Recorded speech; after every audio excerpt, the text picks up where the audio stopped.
Welcome to the 2016 National Cyber Summit brought to you by Blue Fly Productions. We are in lunch right now. We'll be coming back with speakers at approximately 1:30. So stay tuned.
Good morning, I'm Brian Johnson with Radiance Technologies. I run our Cyber Solutions Group. Appreciate the opportunity to talk to you this morning. Radiance is very excited to be sponsoring the summit this year. We feel like it's a great opportunity for us to support Huntsville and the things that we're doing around the area in cyber. So it's also, if you look around, kind of a who's who of cyber security, and a good place for companies like ours to get a little exposure. So we're thrilled to be here this morning, and really glad that the summit is here. There's some great topics that we're looking forward to. The summit does a wonderful job of presenting the latest in cybersecurity threats. Cyber's a changing environment all the time, of course, and looking forward to today to learning about the latest in the cyber threat, and then also the really smart people that are doing some great work in the research and development and technology to combat that threat. So just a second about Radiance. We at Radiance don't really consider ourselves a traditional cybersecurity company. And when I say that, I mean you really got to look at what our background is. We are a company who's primarily the last 15 years or so helped the intelligence community protect and exploit weapon systems. And so when we say we're doing cyber, we're taking that unique experience that we have on systems that aren't necessarily connected to the internet, systems that are working with computers and network protocols that might not be standard, and looking at those kinds of systems and seeing how they're vulnerable to cyber. The flip side of that coin is helping our weapon system developers be able to protect against those types of cyber attacks. So I feel like we're a little bit different in cyber from that perspective. So that's Radiance.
behalf of Allpoints, our customers, employees, and the Information Systems Security Association, we welcome you to this year's event.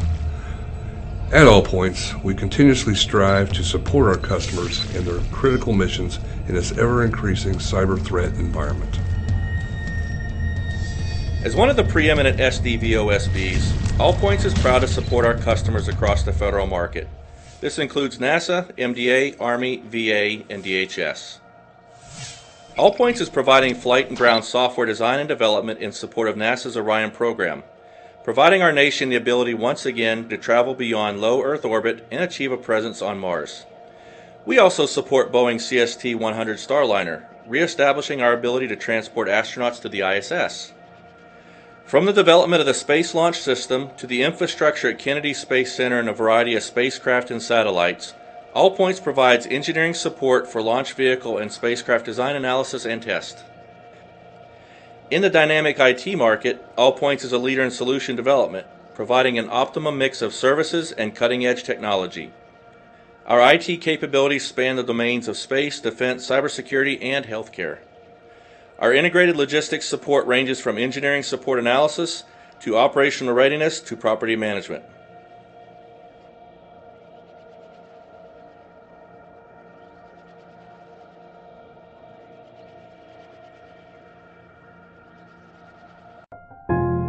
What if you didn't have to worry about what your employees clicked on? What if you never had to hear the word malware ever again? What if you didn't have to worry about data theft, or losing customer trust, or system breaches? What if you had peace of mind instead? You could focus on your core business. You could relax. What if your family was safer online? Your customers were protected, and so were you, because the internet was a safer place. We're Comodo, and we're winning the war against cybercrime. Join the fight. Comodo, malware problem solved.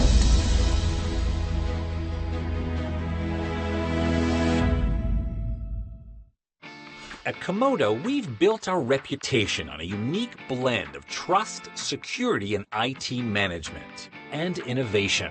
We're engineers, so when we say malware problem solved, we mean it, and we back it up. Our customers rely on our game-changing Default Deny platform to authenticate, secure, and manage the world's most critical information.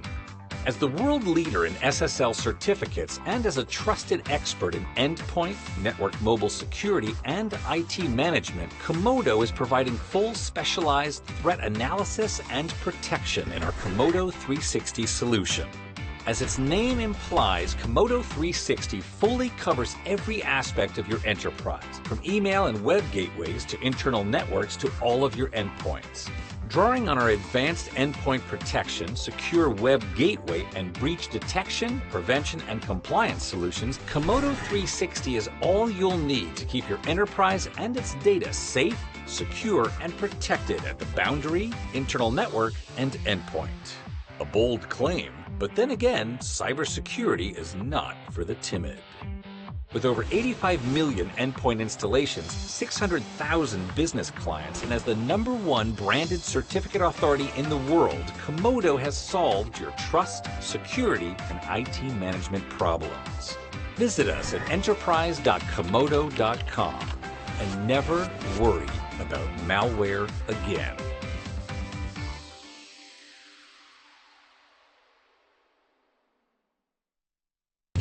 In a world overrun by malware, everyone's got a prevention strategy, but no one has the whole answer. Blacklisting on its own is completely outpaced. You will be infected. Whitelisting alone kills productivity. Machine learning isn't nearly fast enough to keep up. You're probably already infected. So-called micro VMs slow you down so much it almost doesn't matter if you're infected. And securing critical data through a public cloud? Really? Unless you've deployed Komodo 360 and its default deny platform, incorporating blacklisting, whitelisting, machine learning, and containment without compromise, your enterprise is not fully protected. All malware starts off as an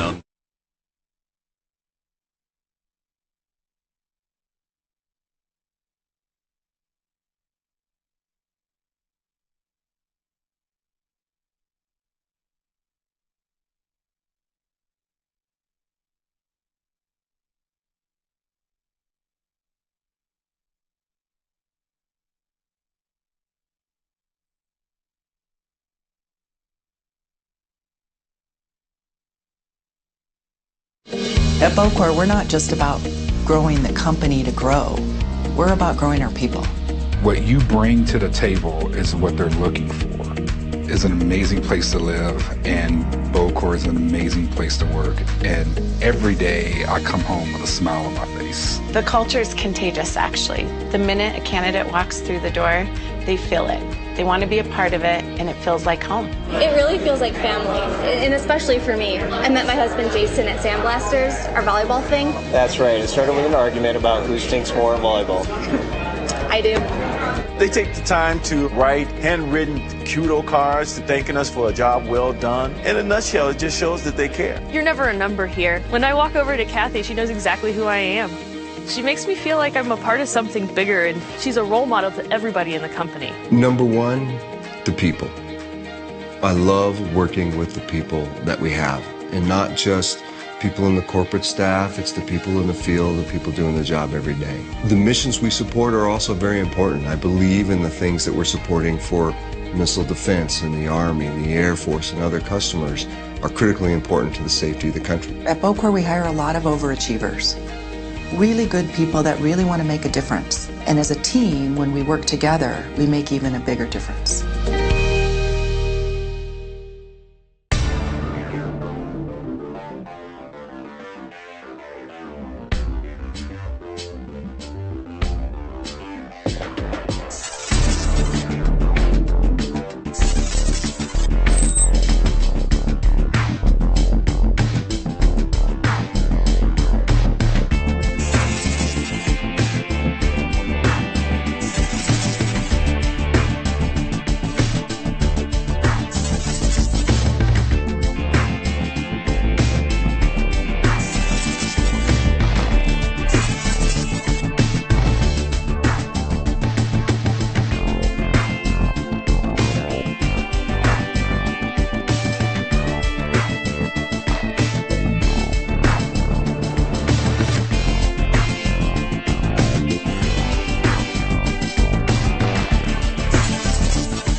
behalf of Dynetics, I'd like to welcome you to the National Cyber Summit. Dynetics is pleased to be a part of this unique event, something we've done since the beginning.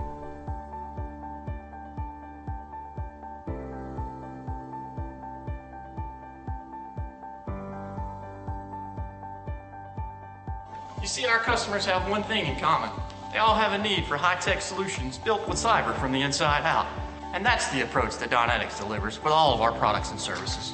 Whether we're tackling the complex challenges of defense, aerospace, automotive, or the critical infrastructure. The challenges are great, but so are the opportunities. So let Dynetics help you deliver your next solution from the inside out.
At Bocor, we're not just about growing the company to grow. We're about growing our people. What you bring to the table is what they're looking for. is an amazing place to live, and Bocor is an amazing place to work. And every day I come home with a smile on my face. The culture is contagious, actually. The minute a candidate walks through the door, they feel it. They want to be a part of it, and it feels like home. It really feels like family, and especially for me. I met my husband Jason at Sandblasters, our volleyball thing. That's right. It started with an argument about who stinks more at volleyball. I do. They take the time to write handwritten kudo cards thanking us for a job well done. In a nutshell, it just shows that they care. You're never a number here. When I walk over to Kathy, she knows exactly who I am. She makes me feel like I'm a part of something bigger, and she's a role model to everybody in the company. Number one, the people. I love working with the people that we have, and not just people in the corporate staff, it's the people in the field, the people doing the job every day. The missions we support are also very important. I believe in the things that we're supporting for missile defense and the Army, the Air Force, and other customers are critically important to the safety of the country. At Bocor, we hire a lot of overachievers. Really good people that really want to make a difference. And as a team, when we work together, we make even a bigger difference.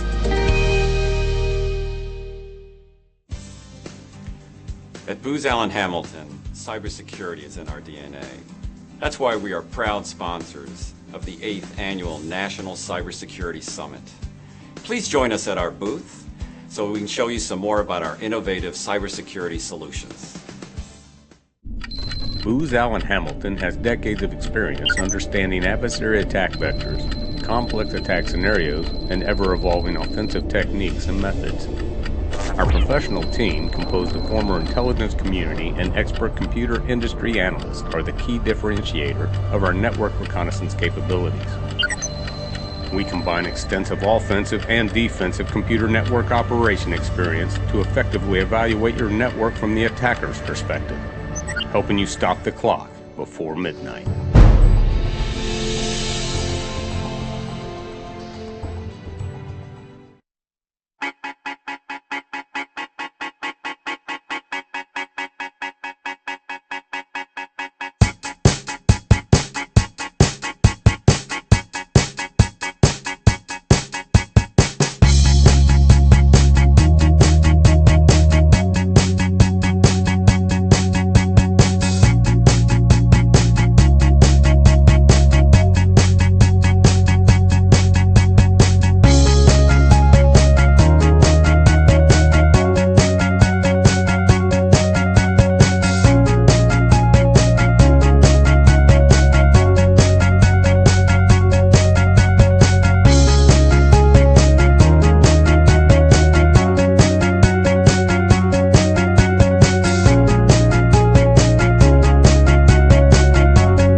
On behalf of All Points, our customers, employees, and the Information Systems Security Association, we welcome you to this year's event. At All Points, we continuously strive to support our customers in their critical missions in this ever-increasing cyber threat environment. As one of the preeminent SDVOSBs, All Points is proud to support our customers across the federal market. This includes NASA, MDA, Army, VA, and DHS. All Points is providing flight and ground software design and development in support of NASA's Orion program, providing our nation the ability once again to travel beyond low Earth orbit and achieve a presence on Mars. We also support Boeing CST-100 Starliner, reestablishing our ability to transport astronauts to the ISS. From the development of the Space Launch System to the infrastructure at Kennedy Space Center and a variety of spacecraft and satellites, All Points provides engineering support for launch vehicle and spacecraft design analysis and test. In the dynamic IT market, All Points is a leader in solution development, providing an optimum mix of services and cutting-edge technology. Our IT capabilities span the domains of space, defense, cybersecurity, and healthcare. Our integrated logistics support ranges from engineering support analysis to operational readiness to property management.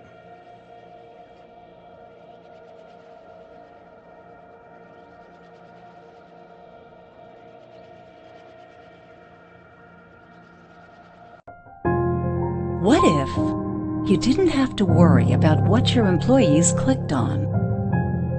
What if you never had to hear the word malware ever again? What if you didn't have to worry about data theft, or losing customer trust, or system breaches? What if you had peace of mind instead? You could focus on your core business. You could relax. What if your family was safer online? Your customers were protected, and so were you. Because the internet was a safer place. We're Comodo, and we're winning the war against cybercrime. Join the fight. Comodo, malware problem solved.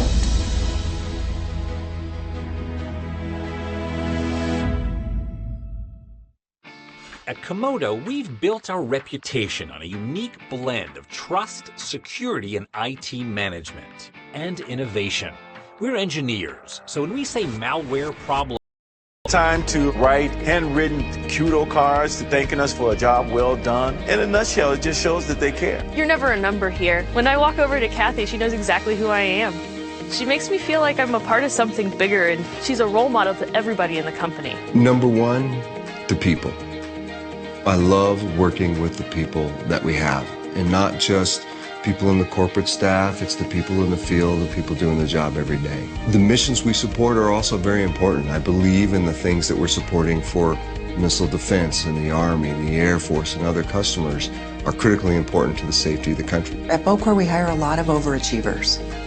Really good people that really want to make a difference. And as a team, when we work together, we make even a bigger difference.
On behalf of Dynetics, I'd like to welcome you to the National Cyber Summit.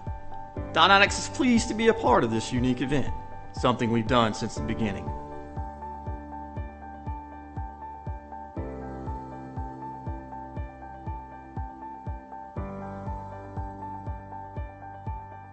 You see, our customers have one thing in common.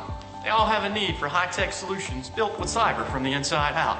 And that's the approach that Dynetics delivers with all of our products and services. Whether we're tackling the complex challenges of defense, aerospace, automotive, or the critical infrastructure. The challenges are great, but so are the opportunities. So let Dynetics help you deliver your next solution from the inside out.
At Bocor, we're not just about growing the company to grow. We're about growing our people. What you bring to the table is what they're looking for. It's an amazing place to live, and Bocor Bocorp is an amazing place to work, and every day I come home with a smile on my face. The culture is contagious, actually. The minute a candidate walks through the door, they feel it.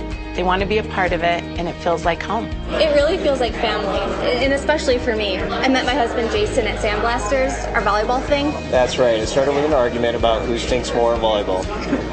I do. They take the time to write handwritten kudo cards thanking us for a job well done. In a nutshell, it just shows that they care. You're never a number here. When I walk over to Kathy, she knows exactly who I am. She makes me feel like I'm a part of something bigger, and she's a role model to everybody in the company. Number one, the people.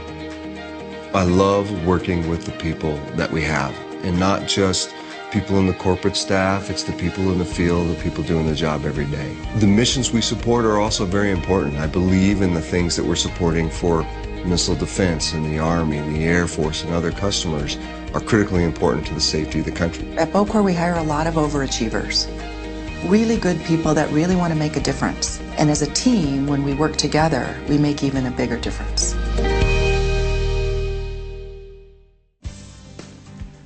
At Booz Allen Hamilton, cybersecurity is in our DNA. That's why we are proud sponsors of the 8th Annual National Cybersecurity Summit. Please join us at our booth so we can show you some more about our innovative cybersecurity solutions. Booz Allen Hamilton has decades of experience understanding adversary attack vectors, complex attack scenarios, and ever-evolving offensive techniques and methods. Our professional team, composed of former intelligence community and expert computer industry analysts, are the key differentiator of our network reconnaissance capabilities. We combine extensive offensive and defensive computer network operation experience to effectively evaluate your network from the attacker's perspective, helping you stop the clock before midnight.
On behalf of All Points, our customers, employees, and the Information Systems Security Association, we welcome you to this year's event.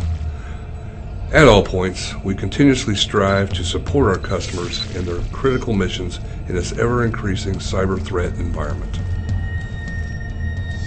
As one of the preeminent SDVOSBs, All Points is proud to support our customers across the federal market. This includes NASA, MDA, Army, VA, and DHS.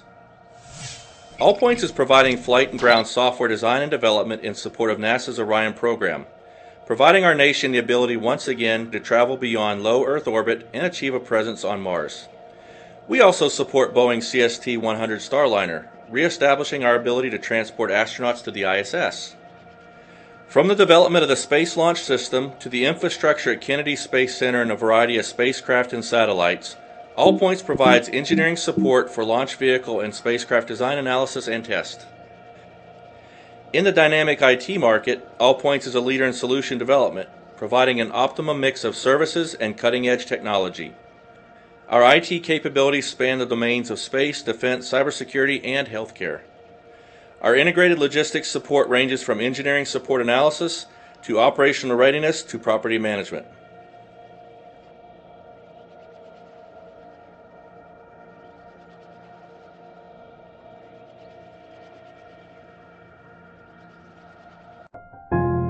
What if you didn't have to worry about what your employees clicked on? What if you never had to hear the word malware ever again? What if you didn't have to worry about data theft, or losing customer trust, or system breaches? What if you had peace of mind instead?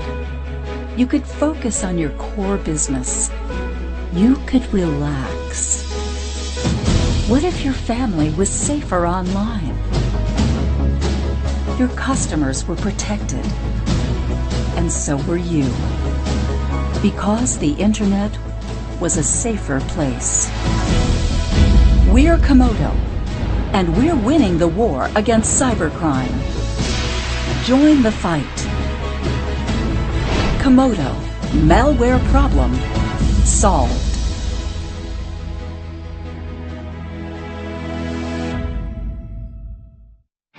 At Comodo, we've built our reputation on a unique blend of trust, security, and IT management, and innovation. We're engineers, so when we say malware problem solved, we mean it, and we back it up. Our customers rely on our game-changing default deny platform to authenticate, secure, and manage the world's most critical information. As the world leader in SSL certificates and as a trusted expert in endpoint, network mobile security, and IT management, Comodo is providing full specialized threat analysis and protection in our Comodo 360 solution. As its name implies, Comodo 360 fully covers every aspect of your enterprise, from email and web gateways to internal networks to all of your endpoints.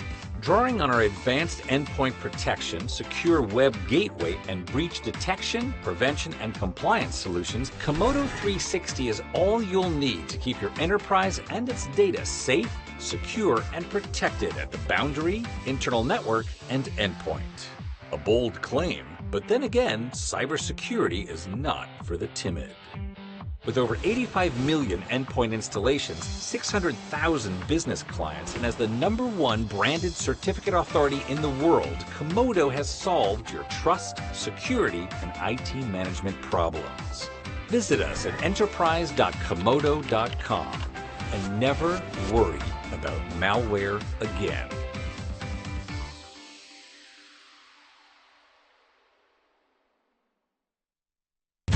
In a world overrun by malware, everyone's got a prevention strategy, but no one has the whole answer. Blacklisting on its own is completely outpaced. You will be infected. Whitelisting alone kills productivity. Machine learning isn't nearly fast enough to keep up. You're probably already infected. So-called micro VMs slow you down so much, it almost doesn't matter if you're infected. And securing critical data through a public cloud? Really?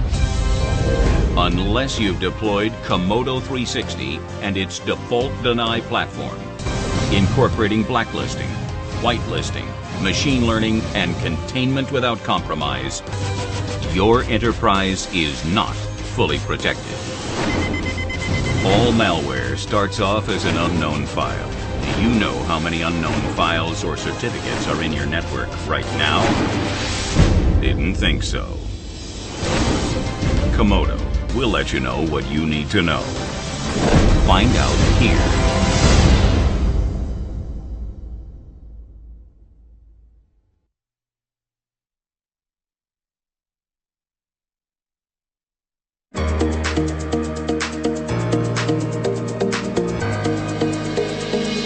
At Bocor, we're not just about growing the company to grow.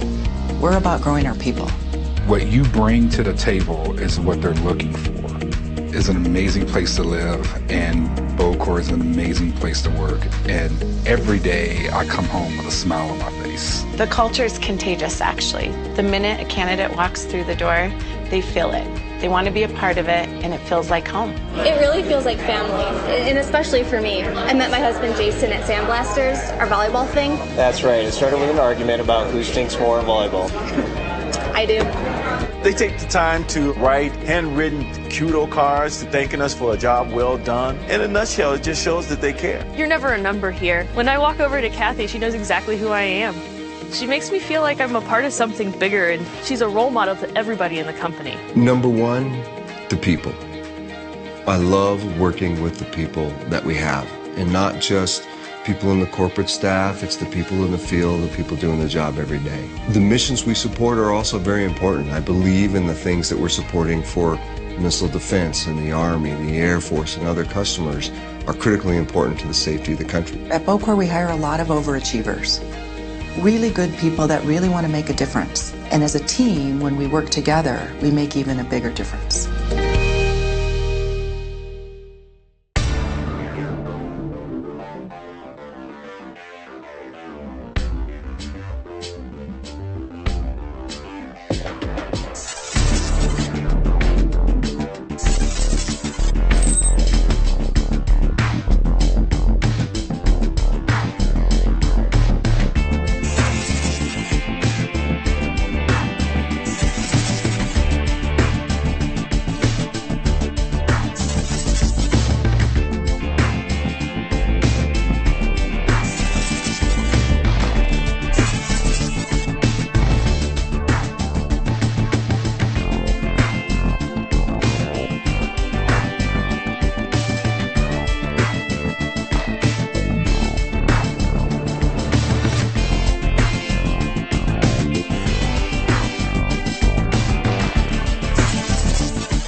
On behalf of Dynetics, I'd like to welcome you to the National Cyber Summit. Dynetics is pleased to be a part of this unique event, something we've done since the beginning.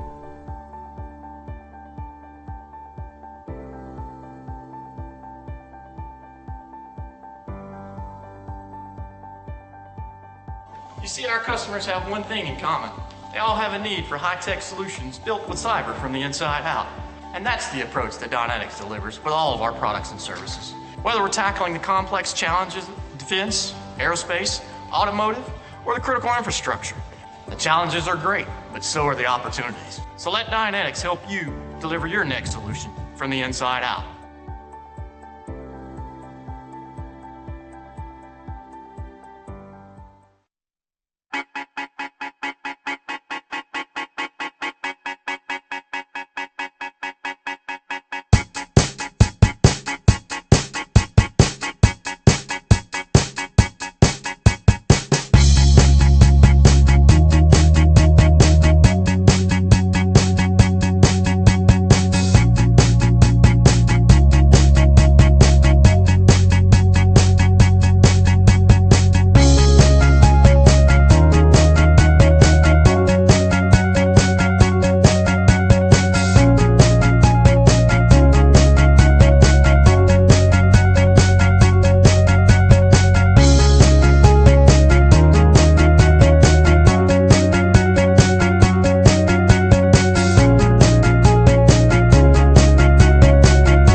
All right, y'all, we're going to go ahead and get started. Welcome back from lunch. It was very delicious. Everyone eat? Yeah, everyone, no one's going to sleep because this is going to be a very exciting talk, yes.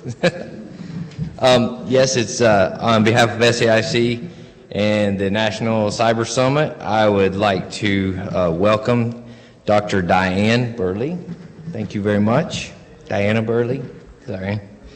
The Executive Director and Chair of the Institute for Information Infrastructure Protection, the I3P, and the Professor of Human and Organizational Learning at George Washington University.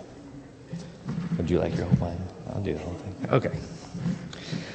She is globally recognized, a globally recognized cybersecurity expert who currently co-chairs the ACM Task Force on Cybersecurity and Education. In 2014, Dr. Burley was named the Cybersecurity Educator of the Year as one of the top 10 influencers in information security careers. In 2013, she served as a co-chair of the U.S. National Research Council Committee for Professionalizing the Nation's Cybersecurity Workforce. Dr. Burley has written more than 75 publications on cybersecurity, information sharing, and IT-enabled change.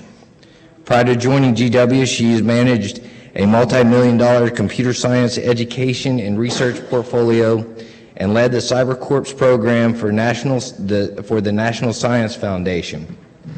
She is the sole recipient of both the Educator of the Year and the Government Leader of the Year awards from the Colloquium for Information Systems Security and Education, and has been honored by the Federal CIO Council for work on developing the federal cybersecurity workforce. She served 2 appointments on the Cybersecurity Advisory Committee of Virginia General Assembly Joint Commission on Technology and Science, 2012 and 2013, and has secured more than $7 million in sponsored projects. Dr. Burley is a widely sought-after speaker on cybersecurity workforce development, critical information structure protection, and the evolving cybersecurity landscape. She holds a BA in economics from the Catholic University of America, an MS in public management and policy, an MS in organizational science, and a PhD in organization science and information technology from Carnegie Mellon University, where she studied as a Woodrow Wilson Foundation Fellow. And at this time, I would like to welcome Dr. Burley, please. Thank you so much.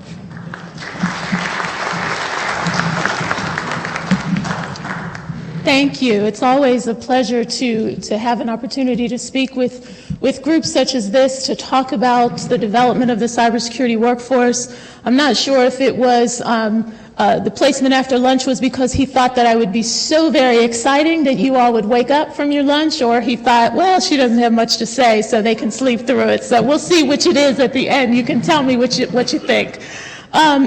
What I'd like to do today is to talk about this idea of developing curricular standards. Over the last several years, I've had the opportunity to be a part of several different discussions where this topic came up. Most recently, I had the opportunity to speak with about 24 congressmen down on Capitol Hill just a couple of weeks ago.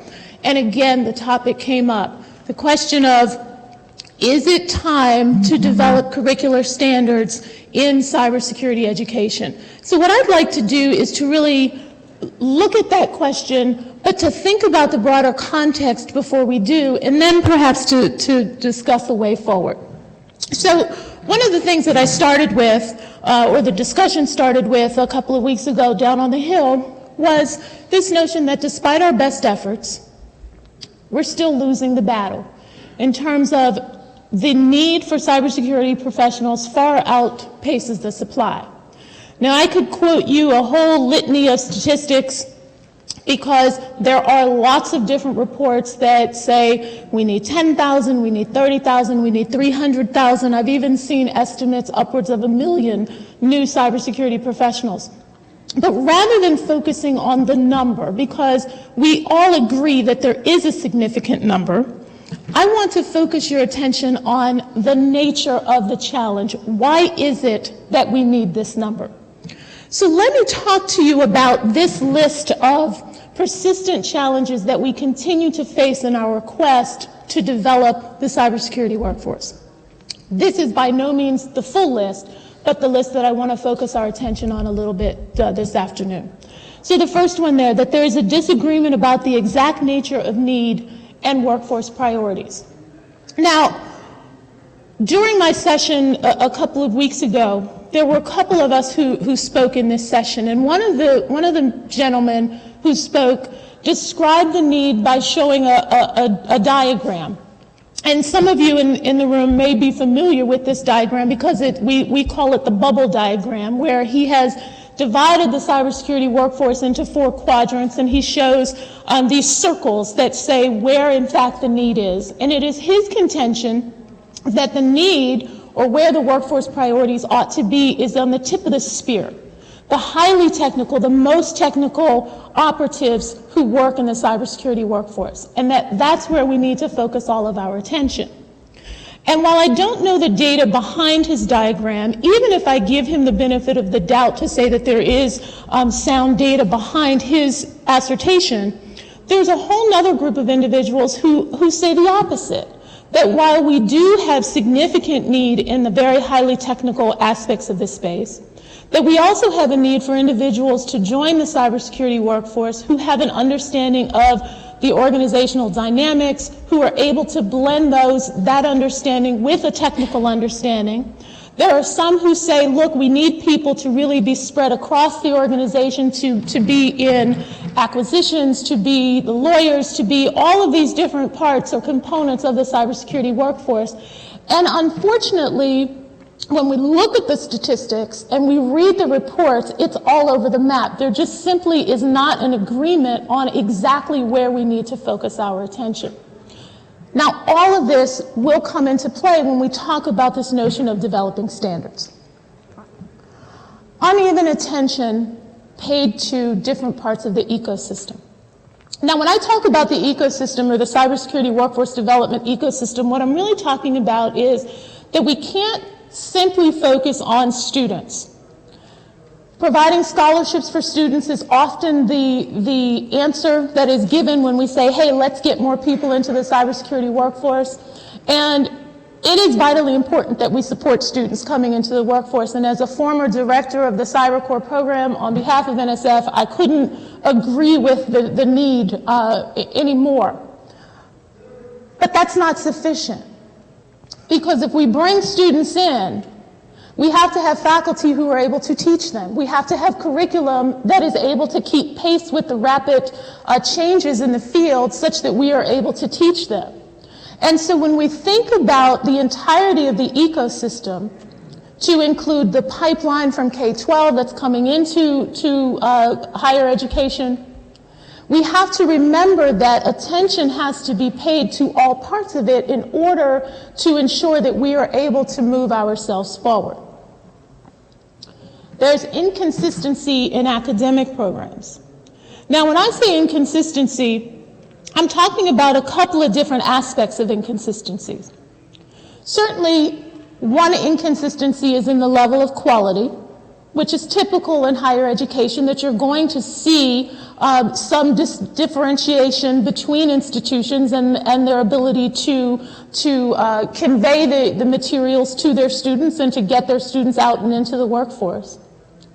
But we also have inconsistencies in terms of the nature of the programs, such that if you looked around and said, well, I want to look at a cybersecurity program at a university in Alabama, at UAH, and I want to look at a cybersecurity program at George Washington University, and I want to look at a cybersecurity program at Carnegie Mellon University, even if they had even quality, the reality is that the content could be very different.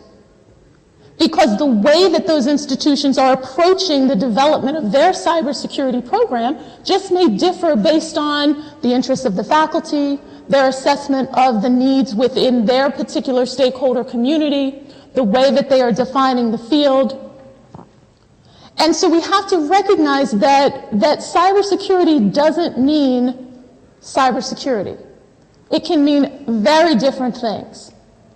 Now, on the face of it, you might say, well, that's not necessarily a problem. But remember that what we're doing is we're talking about the development of standards. We're talking about, do we need them? And if we do, and if we move forward down that path, it is essential that we have a common definition, a common understanding of what, in fact, we're developing standards to do.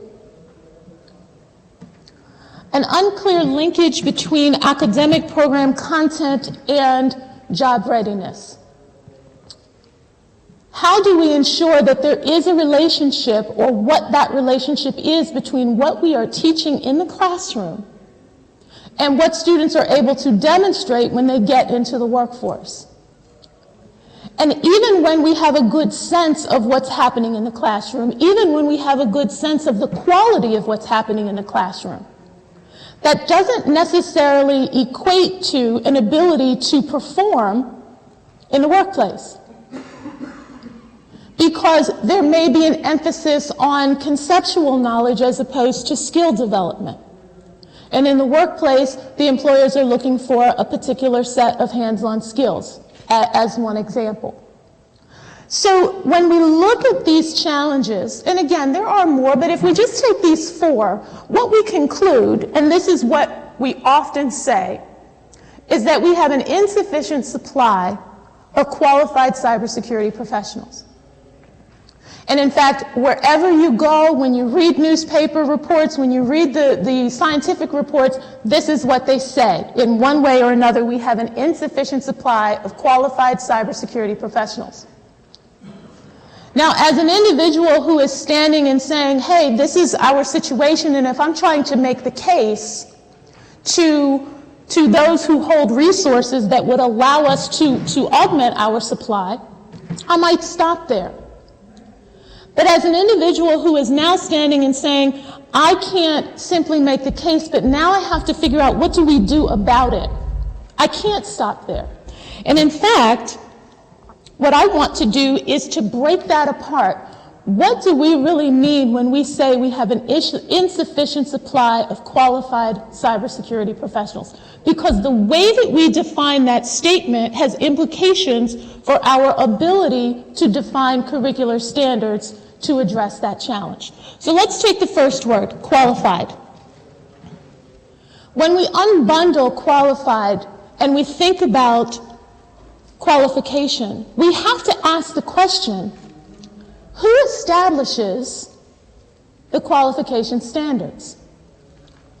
Qualified by whom? Qualified to do what? When were they qualified? How were they qualified? Again, when we're talking about developing standards, the answers to these questions make a difference because they have implications for what we ultimately do. Cybersecurity. What does that mean? If we take the NICE workforce framework that Rodney Peterson mentioned earlier and that many of you may be familiar with, there are 31 different job roles, different specialty areas identified within that workforce framework. Now, when we're defining a workforce, to define 31 different specialty areas, it's great. It's as inclusive as we can be. And the goal of the workforce framework is to, in fact, be inclusive, to identify all of those different individuals who play some role in the cybersecurity workforce and to label them as such so that we can move forward in defining career paths and educational opportunities and all the things that go along with that. But when we're talking about backing up into the educational component before we get to those 31 professional areas, we have to consider what does that mean in terms of developing standards, because how could we possibly think about developing one standard that would apply to 31 different specialty areas? And that's just, still saying, okay, that this is a blanket, because there may be more. And that's suggesting that even within those 31 areas that there would only be one standard that would be applicable. But you get my point. And then there's the question of professionals and what does it mean to be a professional? Now, a couple of years ago, I co-chaired a National Research Council report that looked at this question of professionalization within the nation's cybersecurity workforce. And we raised many questions surrounding the notion of what it means to be a professional in this space. Some of those issues are listed here. But again, as we think about this statement, that we have an insufficient supply of qualified cybersecurity professionals, that's fine to raise the flag. But if we are actually asked to develop curriculum and standards and an educational system to address that challenge, you can quickly see how complex that task becomes. Now, I want to add another layer of complexity to the task, because the other thing that happens with us, and really with most folks, is that we get so focused and so head down focused into our space and our context that we fail to recognize what else is happening around us. And so while we within cybersecurity education and workforce development are struggling with this question of how do we move ourselves forward, we are doing so within the context of a higher education system that is also struggling with the same question, just broader. Last month, in May, this book, Improving Quality in American Higher Education, was published. And the book is based on a national study that looked at academic programs in higher education in 6 different disciplines: biology, business, communications, economics, history, and sociology. Note it, not computer science, okay? The authors and those who ran this Measuring College Learning project said the reason that they chose those 6 disciplines was because 40% of American students in colleges and universities have majors in one of those 6 disciplinary areas. And admittedly, and I will say to you that I have only skimmed the book, so I can't tell you all of the details surrounding the study and give you a full accounting of it, but what I can do is to point out these 4 points that came from the faculty members who participated in this study as their perspective on how to improve the quality of American higher education.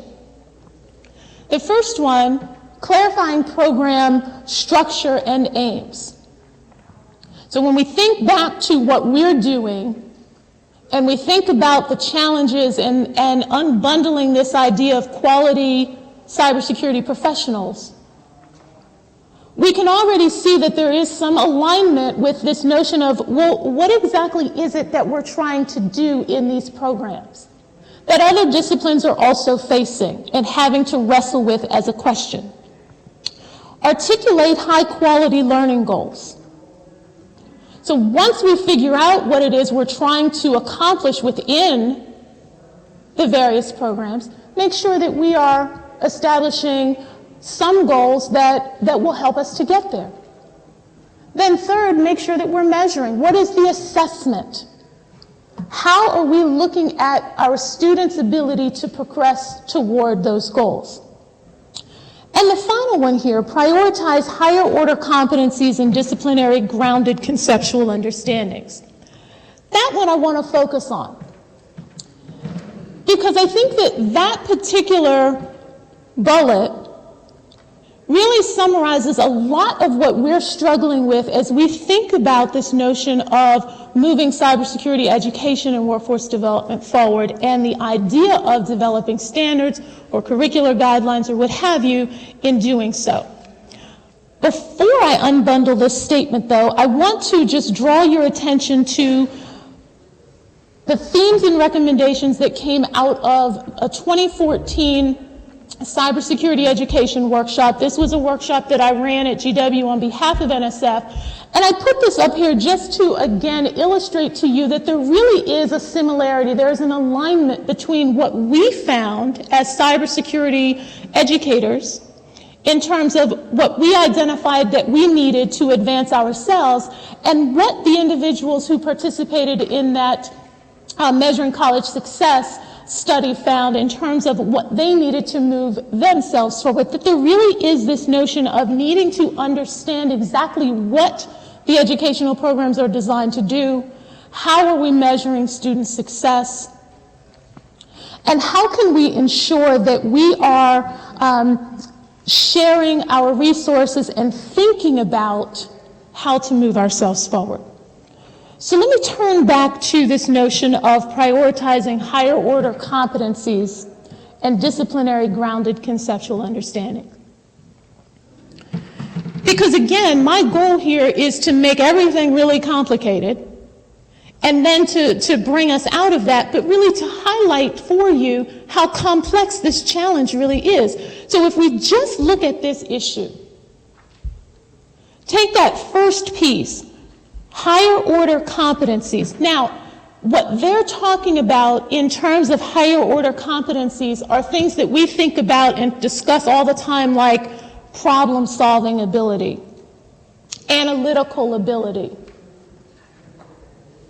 When we talk about what is it that cybersecurity professionals need to have, and we sit in our rooms and we talk about all of the different skills or abilities that individuals need to have, we go through a whole list of technical skills, and then we go through a whole list of other skills, and we sometimes call them soft skills. And sometimes the soft skills are the ability to communicate or work in teams. Sometimes they're about analytical capabilities, reasoning. But for this particular group, when they're talking about higher order competency or higher order competencies, that's what they're talking about, right? Reasoning, analytical abilities, etc. And one of the things that they highlight is the fact that when we look at disciplinary programs and we're thinking about higher order competencies such as those,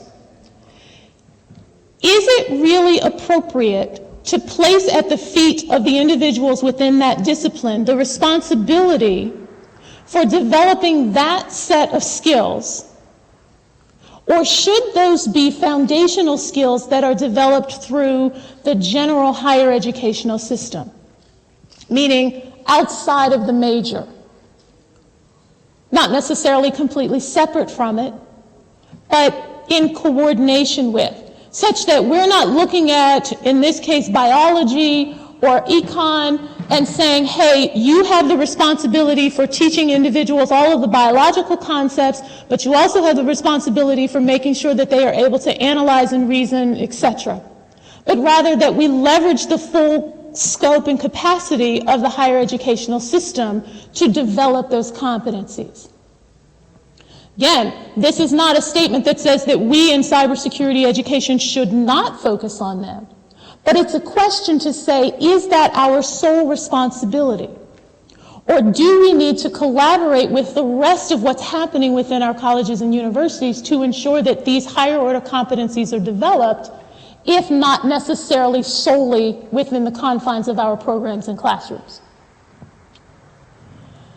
The second part of that statement is about disciplinary grounded conceptual understandings.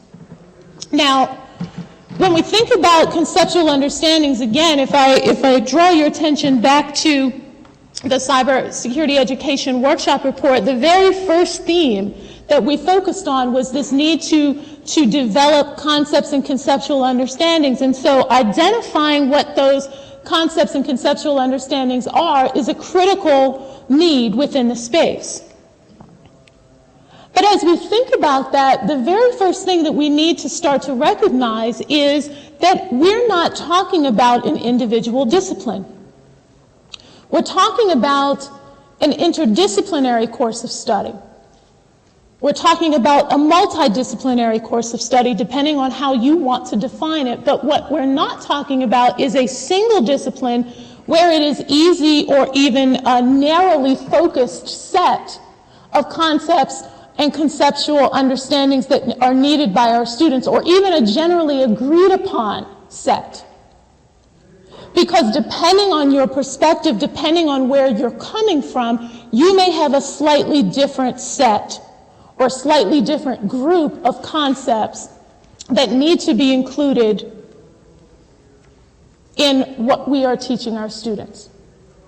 So I put up for you a definition, and this definition comes from the ACM Joint Task Force on Cybersecurity Education, and I will talk about the work of the ACM Task Force in just a few minutes, but I throw this definition up for you now to give you a sense of the way that we have defined it as we think about this notion of curricular guidelines and what ultimately could become the foundation for curricular standards. We define cybersecurity as a computing-based discipline that involves technology, people, information, and processes to enable assured operations. Cybersecurity involves the creation, operation, analysis, and testing of secure computer systems. It is an interdisciplinary course of study that includes aspects of law, policy, human factors, ethics, and risk management, often in the context of adversaries. Now, like when I spoke about the NICE workforce framework that's trying to be all-inclusive, we were trying purposefully to be all-inclusive in our definition of cybersecurity. Because on the one hand, we're trying to ensure that we include everything that ought to be included, but you can see that when you then step back and say, well, now you must develop curricular guidance or think about this idea of curricular standards, having a definition of cybersecurity as inclusive as this one makes that task challenging. So let's think about standards. Because after all, the title of this talk is it time? Is it time for educational standards in cybersecurity? Well, this is, according to the National Research Council, the definition of educational standards. Standards serve as the basis of educational reform and respond to a call for a clear definition of desired outcomes and a way to measure student success of those outcomes. That is the definition of educational standards. So if that is the definition that we use to then think about if we are ready for standards in cybersecurity education, we have to first look at what are our desired outcomes? What is it that we are trying to achieve? And that takes us right back to where we started. Our desired outcome is a sufficient supply of qualified cybersecurity professionals. And the question then becomes, will instituting standards help us to address these issues? How will standards help us to agree on the exact nature of the need and workforce priorities? How will they help us pay attention to different parts of the workforce? How will they help us to gain greater consistency among academic programs? Do we even want greater consistency among academic programs? Will standards help us to make that connection between what's happening in our academic programs and what our students need to be able to do when they hit the workforce? Well, I want to focus on those last two bullets there, because I think that before we get to the answer of is it time for standards, we have to think about the process. Rather than focusing on standards as an outcome, I would like us to focus on the process that any discipline or field needs to go through in order to ultimately get to that place. And in order to do that, I want to share with you the work of the ACM Joint Task Force on Cybersecurity Education. The Joint Task Force was launched in September of 2015, and our purpose is to develop comprehensive curricular guidance in cybersecurity education. such that our guidance can support future program development and other academically based activities, whatever those activities may be. As a task force, we are a collaboration of major computing societies, in addition to the ACM, which, as I'm sure most of you know, is the largest global computing society. We also have participation from IEEE-CS, from the AIS Special Interest Group on Security, and from the IFIP Working Group 11.8, which is a global society focused, and Working Group 11.8 is specifically focused on global cybersecurity education. We also have participation from the Cyber Education Project. Now, you may not be as familiar with the CEP. The CEP is a 2-year-old project that was led by, or is led by, individuals. Really, the provost of the U.S. Naval Academy has been the lead for the CEP, and the goal of the CEP was twofold. One was to get a major computing society to take up the task of developing curricular guidance, which they were successfully able to do with the launch of the task force in September. And the second was to begin the process of thinking about accreditation for cybersecurity educational programs, and they are also moving forward with that. Together, we are working toward our purpose of developing this curricular guidance. As members of the task force, we have tried to put together a team of individuals who represent different types of institutions, academic institutions, and also members of industry. We have Scott from Intel. And I will tell you that we have purposely tried to keep the task force relatively small, but we also look at ourselves, our members, as individuals who are providing a liaison role. So in addition to the work that they're doing, they're also providing connections to others within their particular community of stakeholders. So although, for example, there's only one member from industry officially on the task force, Scott is actually leading an industry advisory group that has upwards of 24 individuals from industry who are actively, we brief them every couple of months to give them a sense of what's happening. We take feedback from them, and all of the members of our task force are performing that kind of role to try and get as much information as we can as we put these curricular guidelines together. In terms of the way that we are working and different milestones that we have had or have in our development process, you can see where we started and where we are now. And the International Security Education Workshop that I highlight there is actually happening next week in Philadelphia, where we have about 80 people who have agreed to come and work with us over a 3-day period to develop the curricular guidelines, to think very critically about the knowledge areas, to think very critically about the content in relation to the ability to apply that content, so concepts, conceptual understanding, but also how do we link what's happening in the academic environment with what the individual students are expected to know and be able to do when they get out into the workforce. So we're bringing all of these individuals together. In addition to them coming together, we are also constantly engaged with different stakeholder groups, again, to keep them abreast of what's happening, but also to solicit their input. And so part of my task here today is to say to you, if you are interested in communicating with me or any of the members of our task force, I'll call him out. Sid Kaza is up in the front. He's a member of the task force. You can reach out to either one of us to express your interest in participating with our group, and we will happily include you. Our goal is quite aggressive. You can see that our first draft, public draft, will be available this December.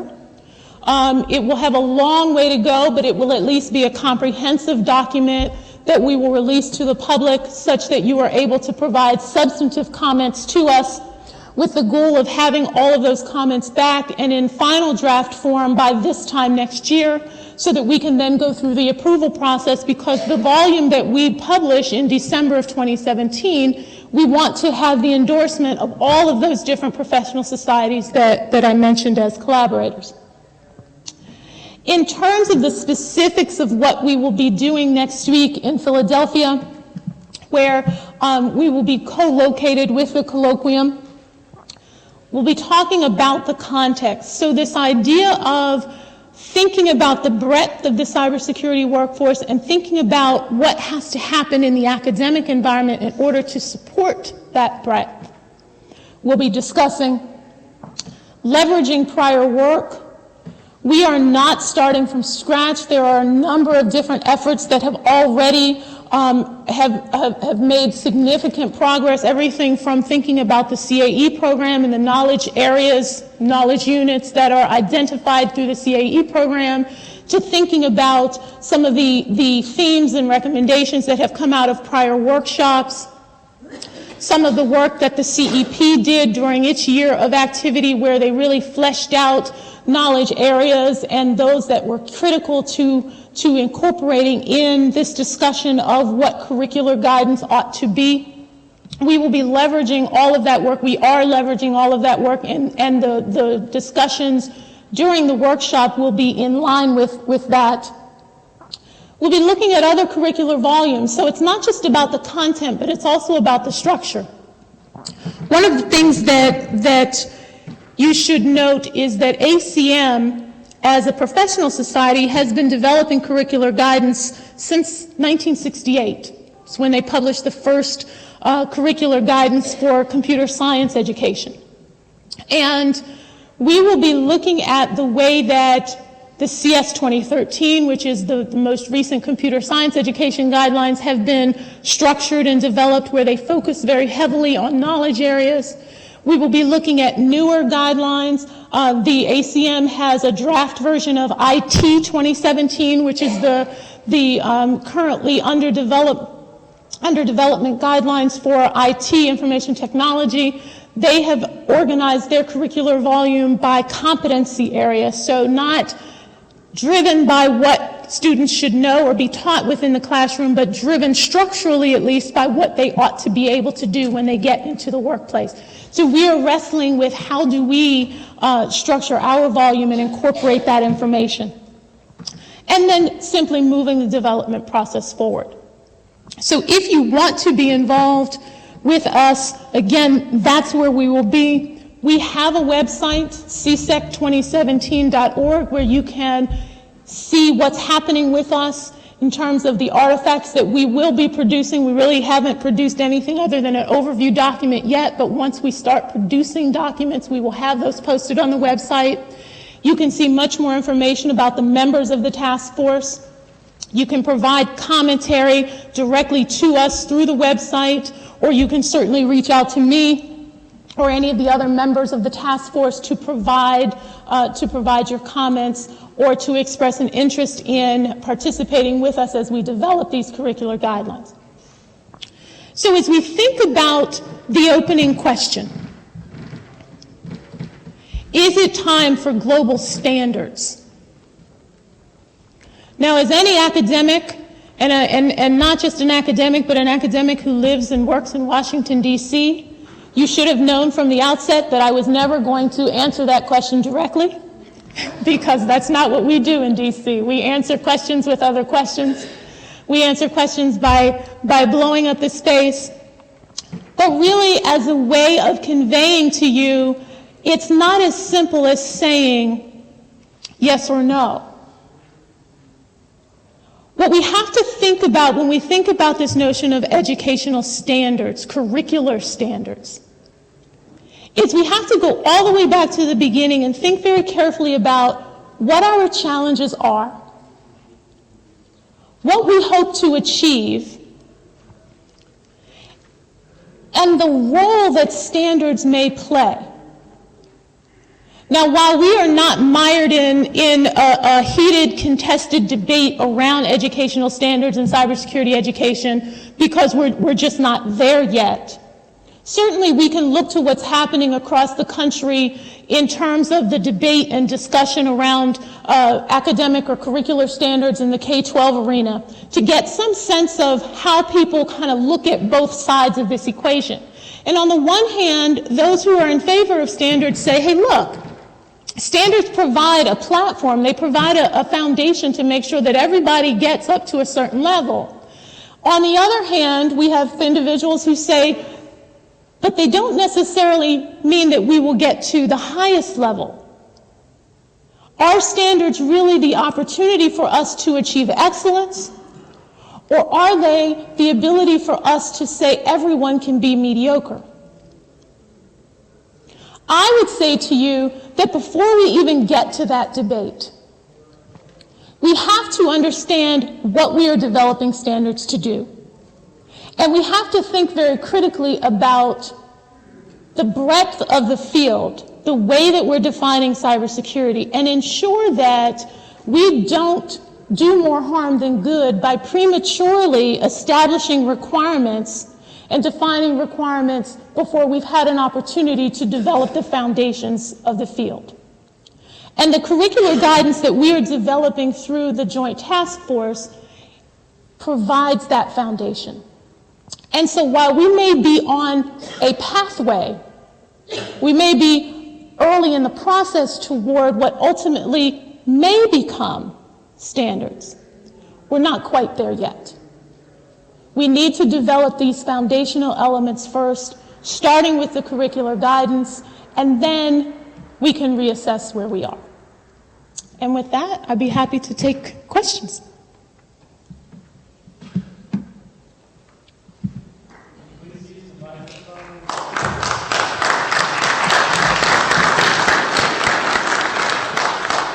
Diana, when you're talking with Scott and you're meeting with the advisory board, what are one or two of the real disconnects they see today between what they're looking for and what we do? I think that one of the big things that industry is interested in us understanding is that industry, just like we say cybersecurity is not cybersecurity, industry is not industry. And so they really want there to be contextually based movement, where we look specifically at what's happening in banking and finance or communications, et cetera, but that we treat stakeholder groups as different groups and speak with them about what the specificity of their needs are. I would say that that's their big challenge. And what is happening is that many of these groups are moving forward. And they've said, look, we're going to move forward with or without you. We are going to engage with individual academic institutions that reside in our communities or, that we feed from in terms of getting employees such that we are able to start to grow. They're also, if there are larger organizations, beginning to grow their own, to develop in-house. And so they want us to be context specific. They also want academic institutions to go beyond the traditional focus of this is the way that we interact with industry is we'll put you on an advisory board, we'll meet with you once a year maybe, but they want to be much more involved and engaged and integrated in what we're doing.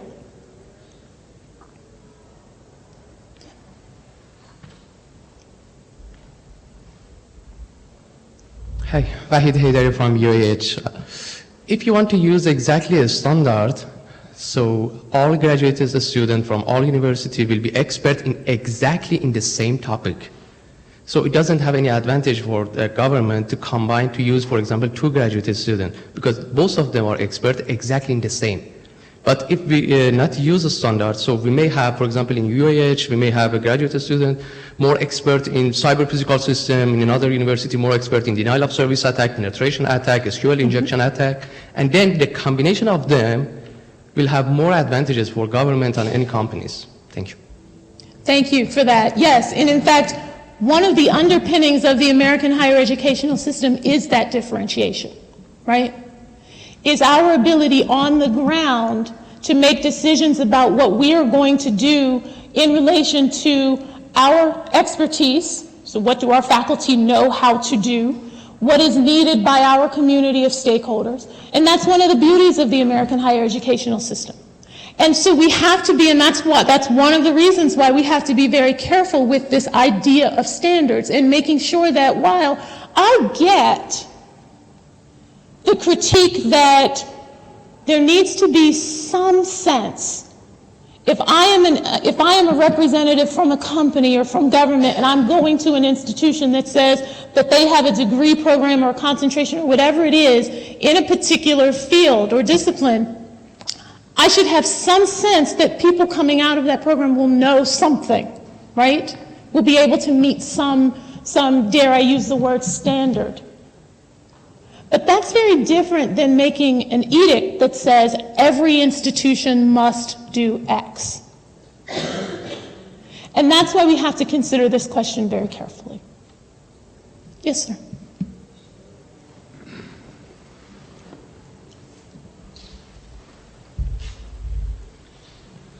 How you doing? Jordan Hamilton from University of Maryland, University College. As a student, will you be, I guess, taking our opinions as well in regards to how the educational standards that you guys put forth actually are effective in the way that you guys desire, and how, and our input is in regards to whether our education that we've received has in fact done what the standard would hope to do in addition to what the industry requires?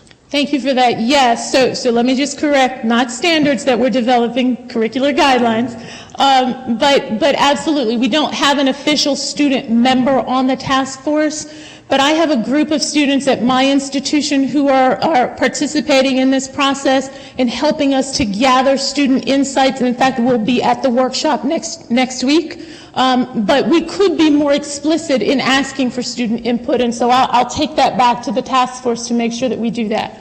But we absolutely are interested in your thoughts.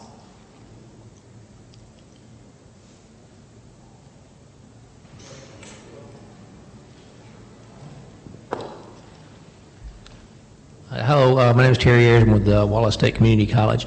During the meeting next week, are you looking and even longer term in terms of developing curricular guidelines that differentiate between community colleges versus four-year institutions versus graduate level programs?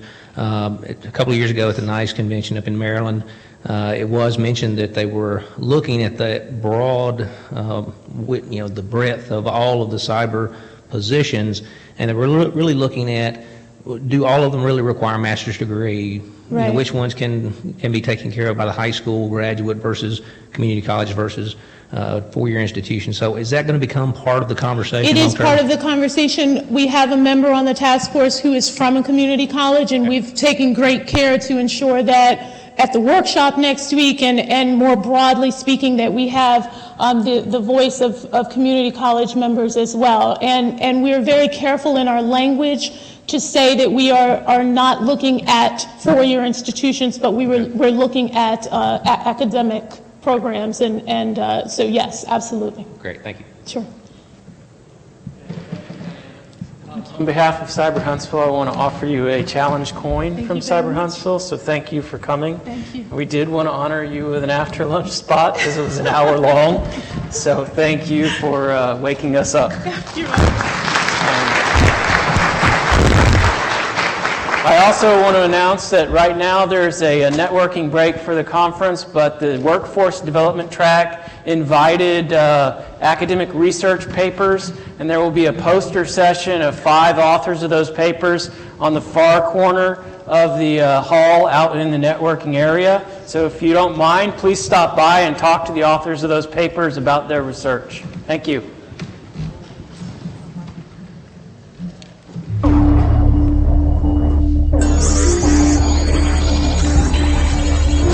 Today, one attack can shut down an entire country's power grid, disrupt transportation systems, or steal the personal information of millions. No company is immune. Cyber criminals are nimble, resourceful, and organized.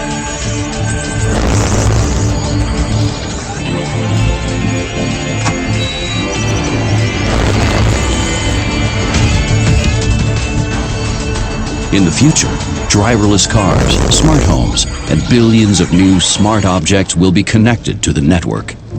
Hackers will have access to every part of our lives. We need security today against tomorrow's threats. One company has the vision and execution to deliver. Check Point. We believe only the best security is acceptable. We continue to innovate and build new technologies and protections against the ever-changing threat landscape. We secure over 100,000 organizations, from small leaders to the giants of the world. They trust us to secure their most complex and sensitive environments. We believe in an exciting world of new discoveries and new capabilities beyond the dreams and limitations of today. And it is our singular purpose to make you safe and secure. We are Check Point. We secure the future.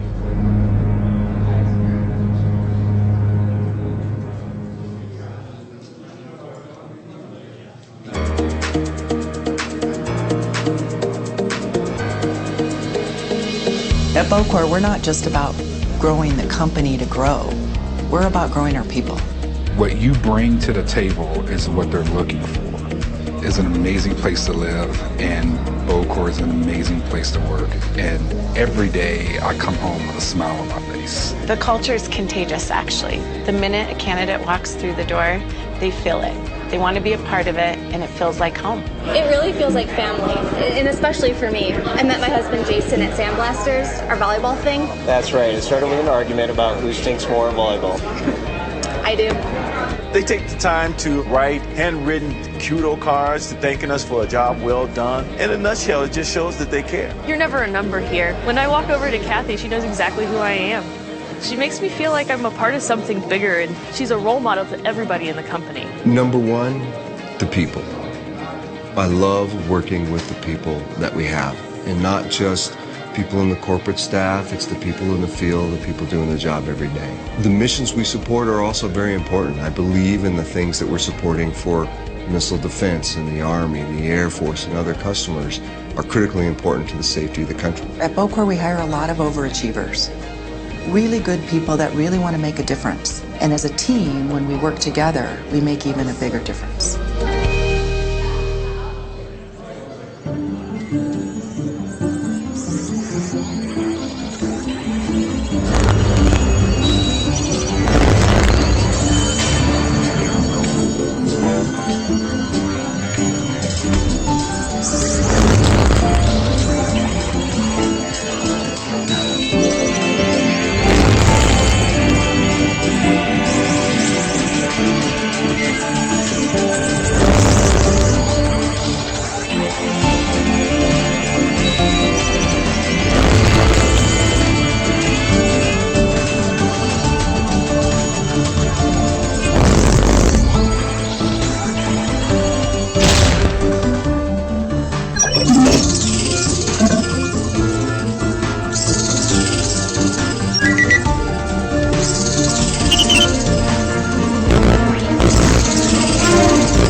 On behalf of All Points, our customers, employees, and the Information Systems Security Association, we welcome you to this year's event.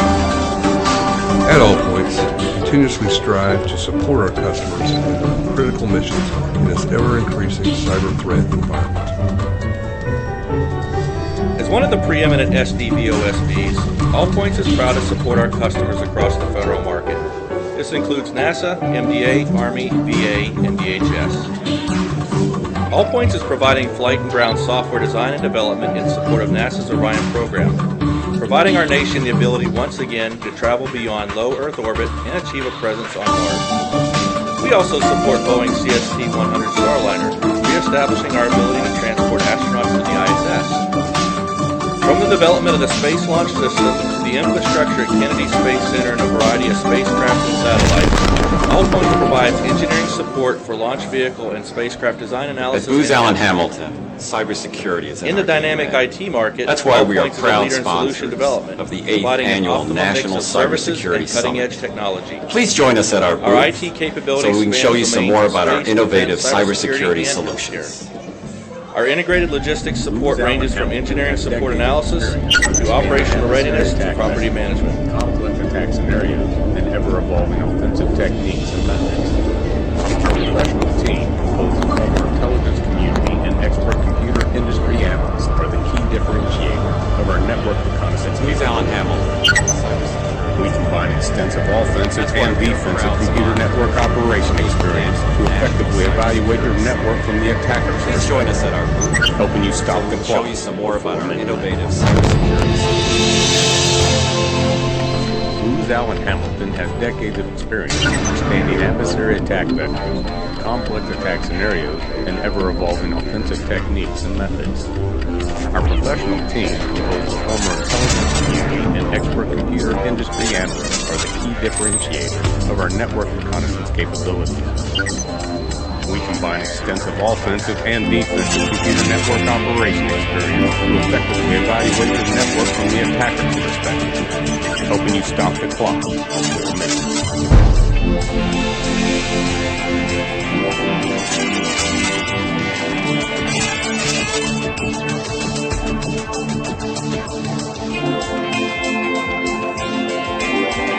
On behalf of Dynetics, I'd like to welcome you to the National Cyber Summit. Dynetics is pleased to be a part of this something we've done.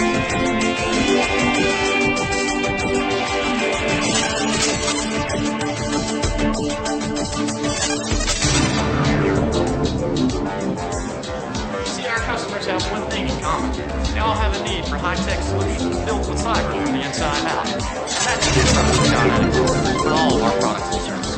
Whether we're tackling the complex challenges of defense, aerospace, automotive, or the critical infrastructure. Challenges are great, but so are the opportunities. So let Dynetics help you deliver your next from the inside out.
one attack can shut down an entire country's power grid, disrupt transportation systems, or steal the personal information of millions.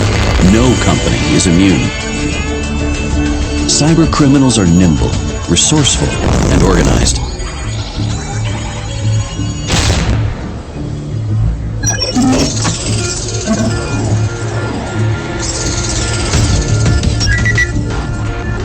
In the future, driverless cars, smart homes, and billions of new smart objects will be connected to the network. Hackers will have access to every part of our lives. We need security today against tomorrow's threats. One company has the vision and execution to deliver. Check Point. We believe only the best security is acceptable. We continue to innovate and build new technologies and protections against the ever-changing threat landscape. We secure over 100,000 organizations, from small leaders to the giants of the world. They trust us to secure their most complex and sensitive environments. We believe in an exciting world of new discoveries and new capabilities beyond the dreams and limitations of today. And it is our singular purpose to make you safe and secure. We are Check Point. We secure the future.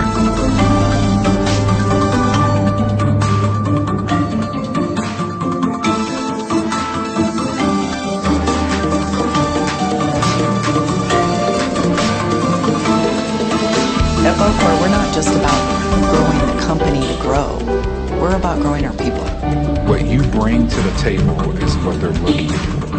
It's an amazing place to live, and Bocor is an amazing place to work.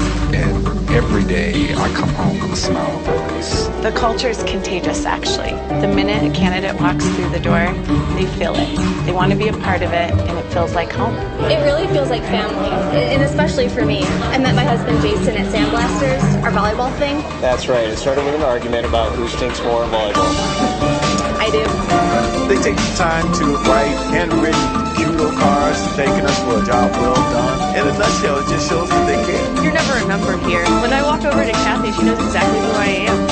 She makes me feel like I'm a part of something bigger, and she's a role model to everybody in the company. Number one, At Booz Allen Hamilton, I cybersecurity is love in our working with the DNA. people that That's we why have. we are And proud not just sponsors people of in the the 8th corporate Annual staff, it's the National people in the field, Cybersecurity the people Summit. doing the job every day. Please join And us the at our missions we booth support are also so very we can show you important. some I more believe about our in the things innovative that we're supporting cybersecurity for solutions. Missile defense and the Army and the Air Force and Booz other Allen customers Hamilton has are critically important to the safety of the country. At Bocor, we hire a lot of overachievers.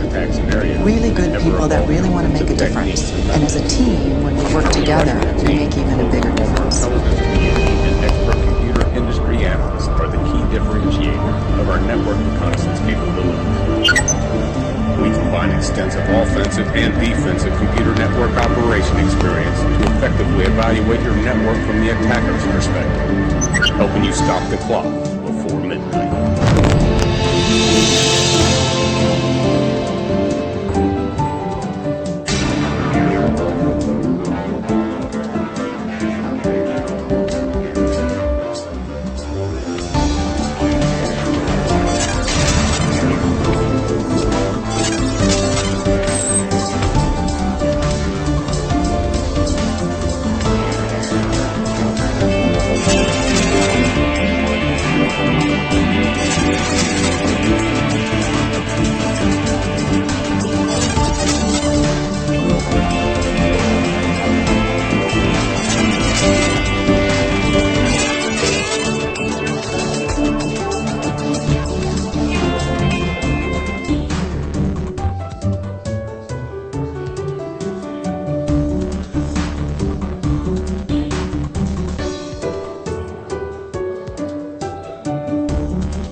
At Booz Allen Hamilton, cybersecurity is in our DNA.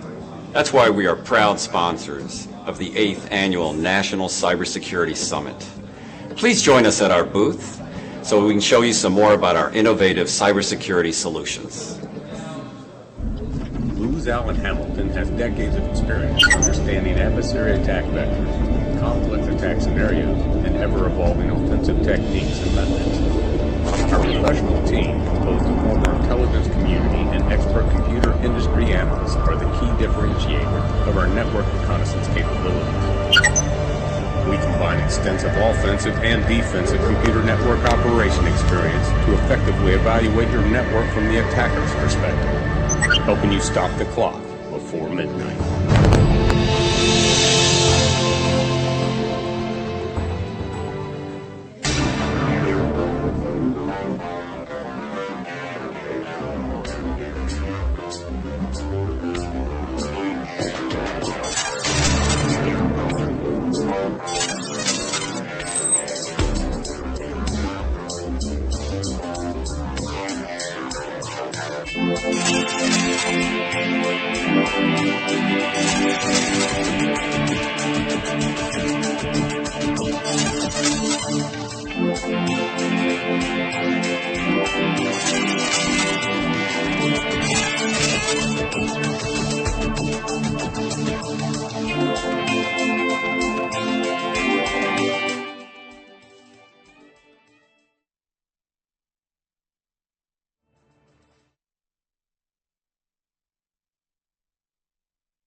Well, now I am.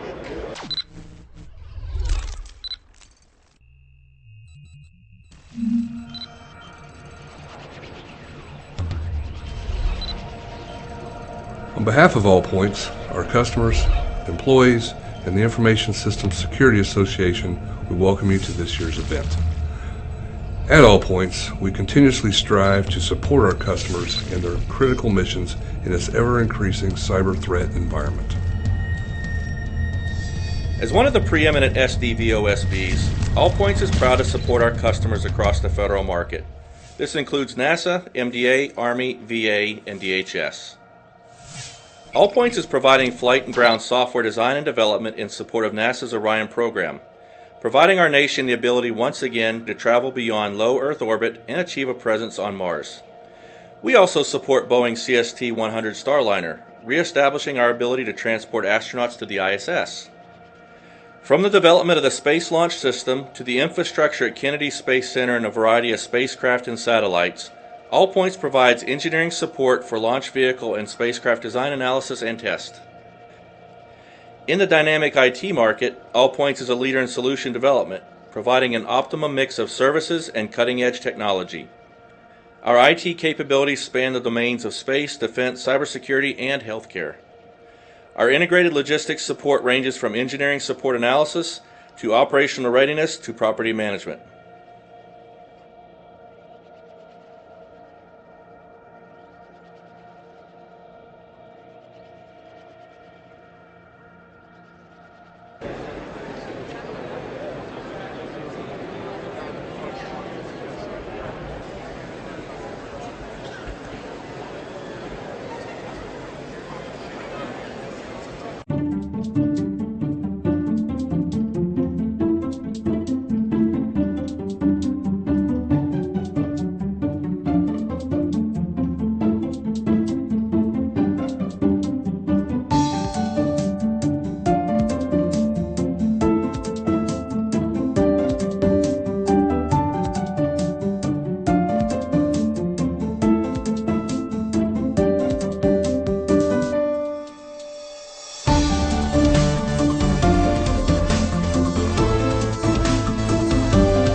like to see how this goes.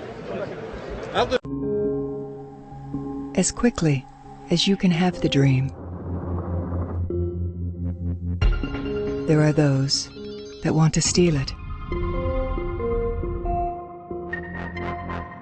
As fast as you can build your vision, there are those that want to tear it down or use it against you. Every connection you make is an opportunity for them. Every wall you build is a test and an invitation. How then do you create? How do you grow?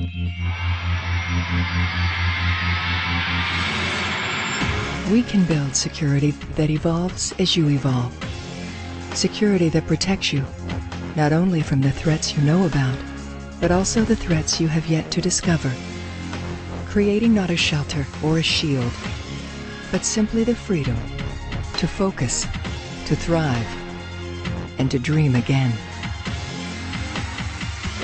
Checkpoint. We secure the future.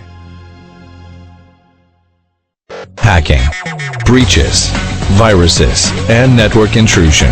It's a dangerous world out there, and companies are competing for people who can help them protect their data and their customers. At Athens State University, we've introduced the Information Assurance and Information Security programs to meet this demand. Find out if you have what it takes to be this new breed of cyber warrior. Call 233-8200 or log on to athens.edu/cybersecurity for your custom degree consultation.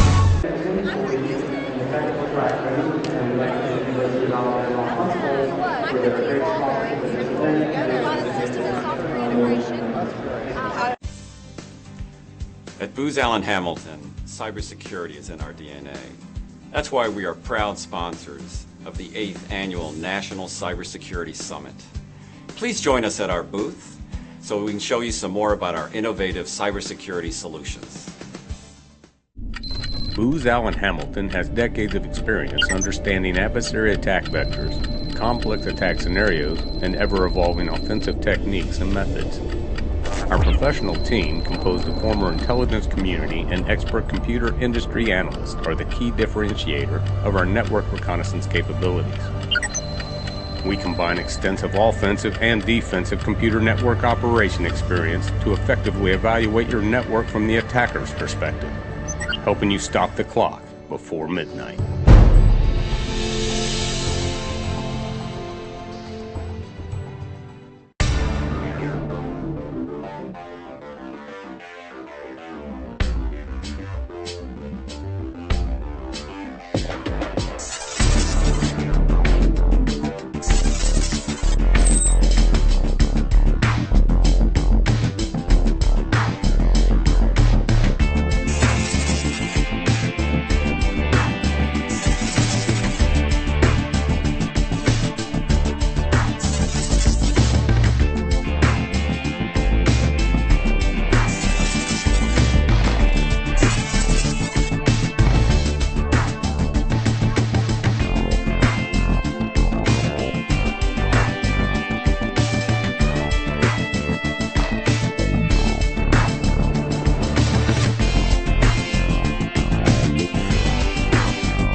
Welcome back. I hope you enjoyed the networking break. Now let's put our thinking caps on. How do you analyze a production network with traffic at 40 gigabytes and billions of records? Even the metadata that summarizes behavior is measured in hundreds of millions to billions. Here to answer that issue in a mere 30 minutes are Allison Ryan and Eric Dole. Allison Ryan is Vice President of Business Development for Reservoir Labs with more than 20 years of background in high-performance computing and security. Eric Dole is Specialist Leader in Deloitte's Cyber Risk Practice. He leads development of cyber analytic service offerings, including behavior-based anomaly identification. Allison and Eric will discuss high-performance cybersecurity analytics, a use case about detecting vulnerability at scale. Allison and Eric, the floor is yours. Thank you very much, sir. Thank you. And by way of logistics, if you will, I'm going to go through a couple introductory slides, tell a little bit about how we think about security and how we built our solution.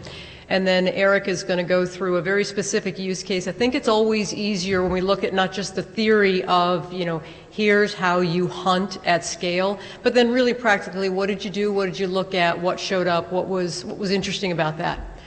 And I want to take a moment first to thank you all for the opportunity. We looked at the summit some time back, and Eric and I have had the opportunity to work together now over quite some time in a number of different client situations, and we wanted to take the opportunity to share and give some insight into what we've found, what we think is a valuable approach for those who are doing this kind of hunting at the kind of scale we're talking about.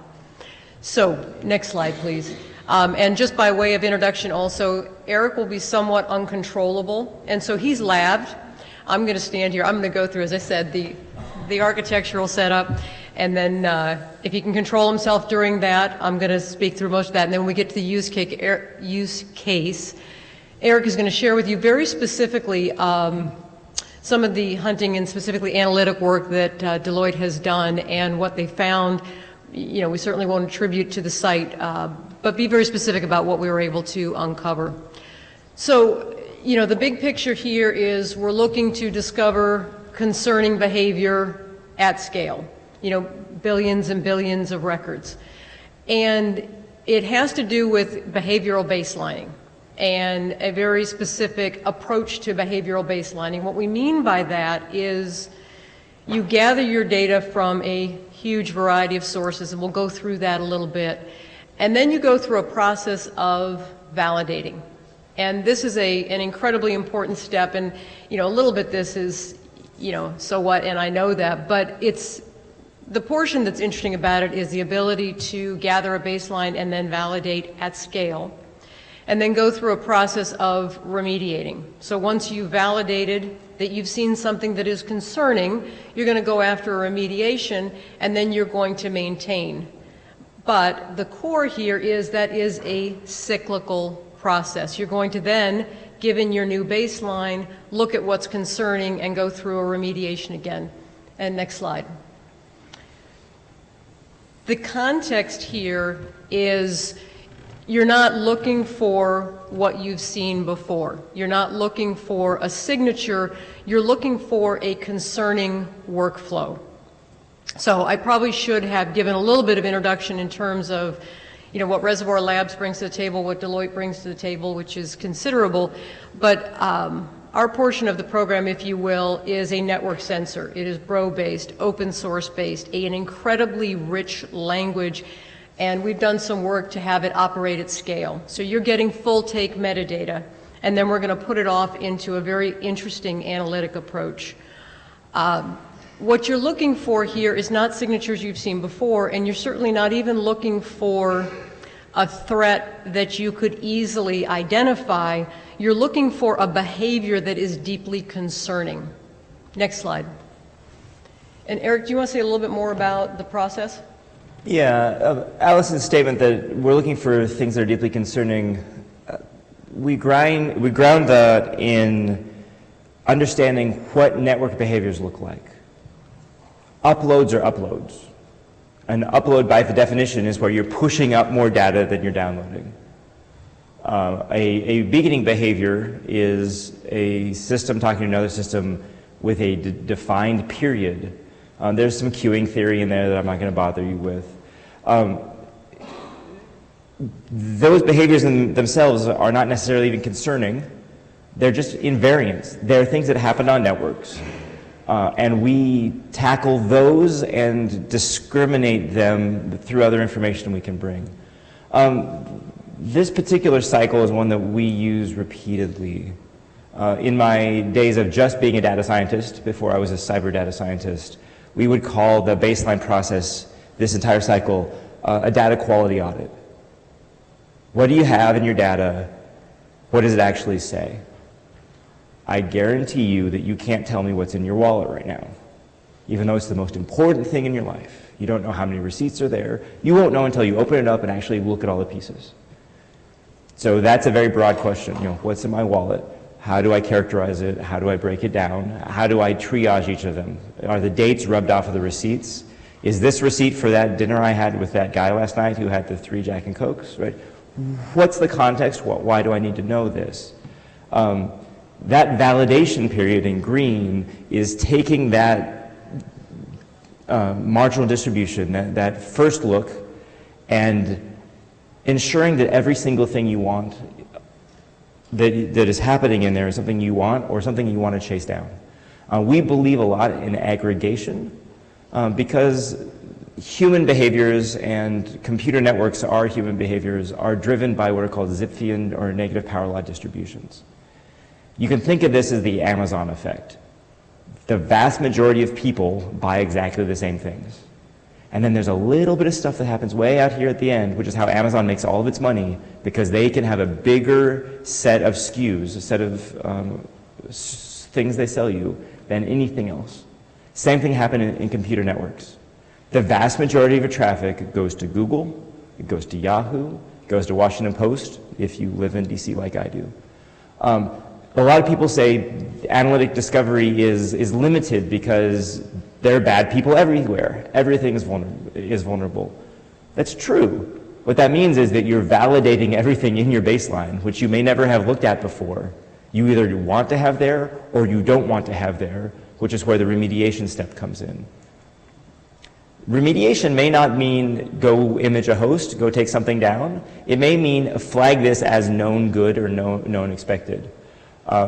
When I worked inside of some organizations, we had something called Don't Turn Off the General. If you make it so the general can't check his email when he's not in the facility, he may not be very happy with you and your research program may be shut down. So this is a remediative step. You found it, you know what it is, you're going to leave it alone, you're going to flag it for later, and now you maintain that baseline, you get another tranche of data in, and you continue. Next slide, please.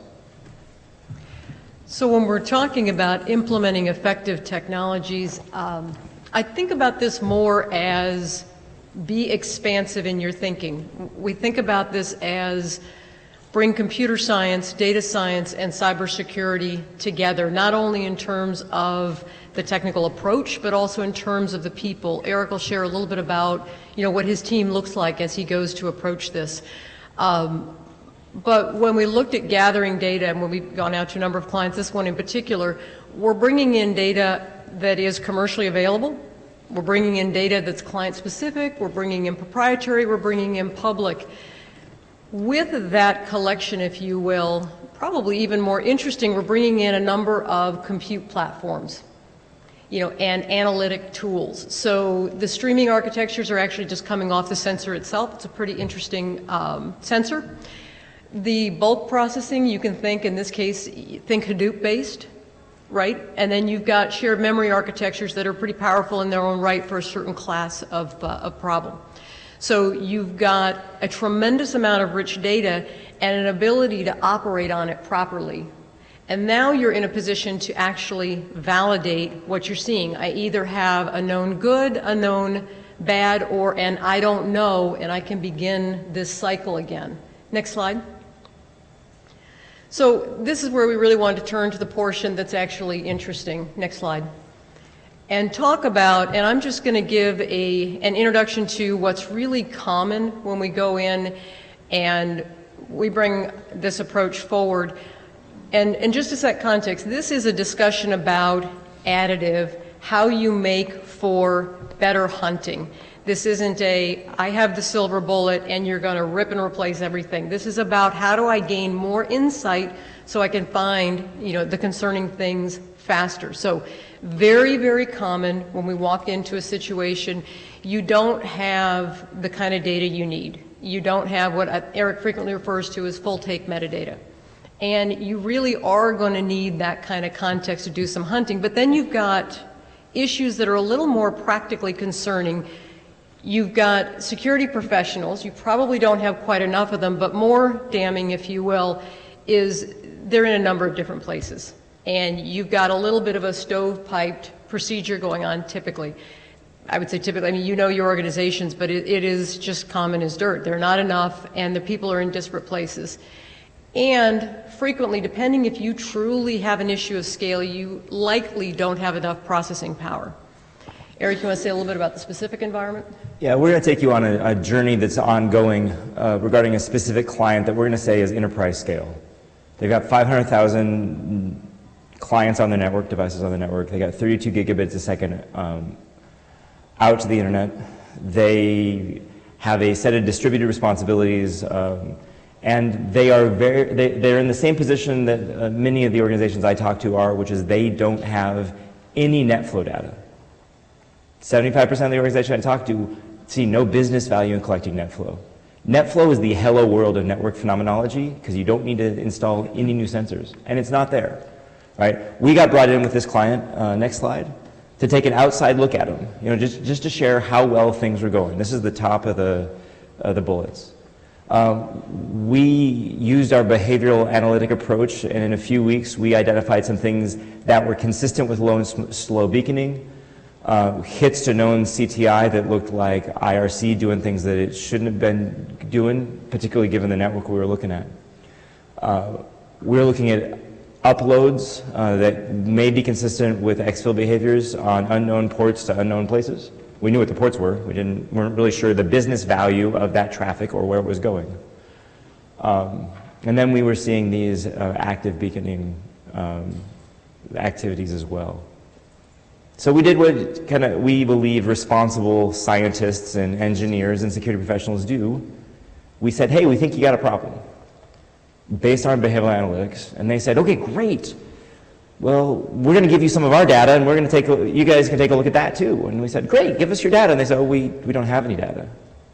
We've got phenomenology off of some of our application firewalls, but we don't have any NetFlow. And we said, gee, shucks, that's not really going to work for us. The better your data is, you give us a little bit of data, you perform a little bit of behavior analytics. You can go broad. You give us deep data, the quality of the data science is just as good as the data you put into it. And so we agreed with the client to put in better network sensors. We went from nothing to the best we could find. And next slide. Those network sensors produced about 2 billion network events a day. This is layer 5, or for those of you who speak OSI stack. So that's paired NetFlow. These are HTTP requests for which I get the full header, essentially, as well as SSL certs and some behavioral IDS hits. We take that and we ask these simple questions.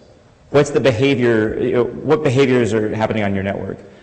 Our teams are principally concerned for what's leaving the network, not what's coming in.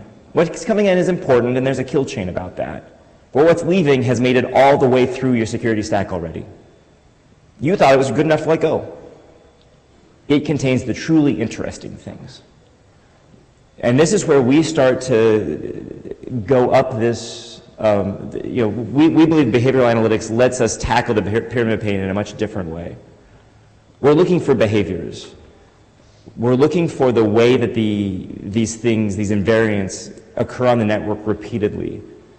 You can look for one single bump in the night, but we tend to look at sustained patterns of behavior, and that gets us into the tools and the TTPs much faster. I'm looking at network metadata.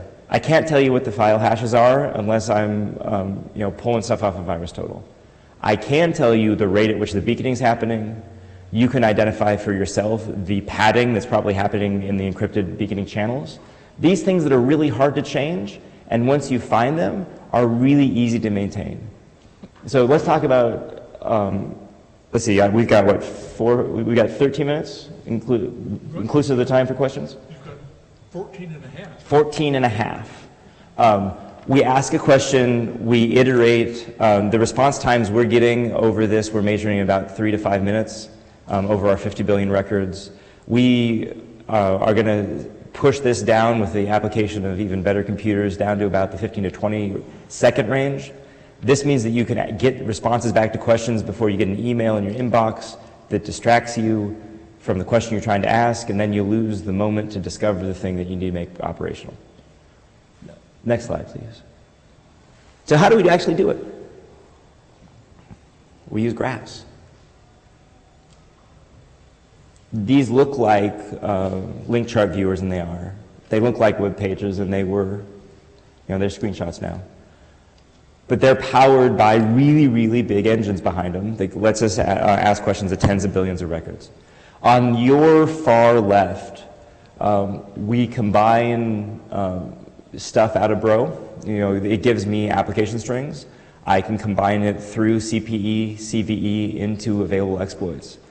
This lets me prioritize and show to actual organizations, actual business people, this is the vulnerability that network behavior is presenting to you because of your patch strategy or just because you need to keep that system online. The middle one here is a description of all of the network traffic happening between two hosts. These two hosts, the one on the left was a client, the one on the right was a server. The client was acting weird in the ports and protocols it was interacting with, the websites it wasn't going to. When the vast majority of your traffic goes to Google and Facebook and all the regular places, and then you got clients who never go those places, we call those guys statistical outliers. And that's what we see on the far right. We asked a question of all of the data, and we said, which ports does this server host? Is it an internal server? Is it an external server? What times of day do we see the host active or the client active? We used what are called non-parametric goodness of fit statistics. They have what's called a p-value of 0.01, which means that you're going to get a false positive, rough words, apologies to the statisticians in the room, in about 1 in 100 cases. We asked 150,000 questions, and we got about 1,200 hits back out of here. So we did the thing that, as engineers, we want to do, which is saying, where do the weird things happen repeatedly? And the anomaly types are in the middle, the hosts are on the outside, and you've got the guy down in the corner of where Florida would be. He's weird in ways nobody else is. So now we can turn billions of records into a question of what's going on there. We use interactive graph analytics at scale to discover weird behaviors and go point them places, right? Point the people like us in this room who don't have enough time. If I've only got an hour to do analysis, let's spend that hour in the most impactful places possible. Okay, excellent. Next slide, please. So here's a real world example, and then I'm going to share with you a few more without the pretty pictures. This is showing us a flow that happens about every 30 hours or so. The packet sizes are exactly the same. They're going places that we have mostly derogatory CTI for. But at every 30 hours, that's slow, and it's low, and even your best complex event processor systems aren't going to find it. We do because we're able to take a really broad view, and we see that anomaly in the odd size of packets that's going there, and then we identify these clusters. There's this concept of homophily in networks. It means that like people go the same places, like network devices do the same thing. All of your iPhones, mine included, go use Apple Push Network, APN, and they all phone into Apple all the time. It happens to be on a regular port. It happens all the time. They hold the TCP sessions open a long time. You can reliably identify a device based on the phone home services it's using. We can apply the same thing here. Jeff Janies and Mike Collins in 2011 presented some papers about how to use clustering coefficients in protocol graphs to do the same thing. We tend to find these things because we ask that question of what is the packet size that's going out on this port? And we see a big spike. Again, these are Zipfian graphs, which means that there are some patterns that should be regular. We find those outliers, and then we start asking questions about where they're going, what else do we know about it, is there a reason that these clients should be going those places?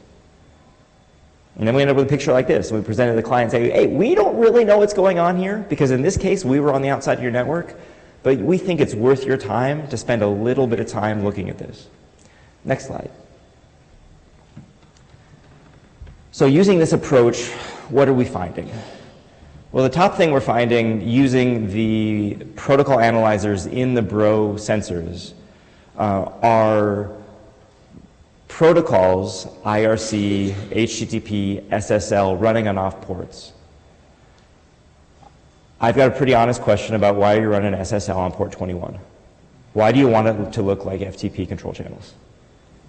I don't know, but we found it. Let's go take a look at it. It represents an encrypted channel that should be going through other controls leaving your network.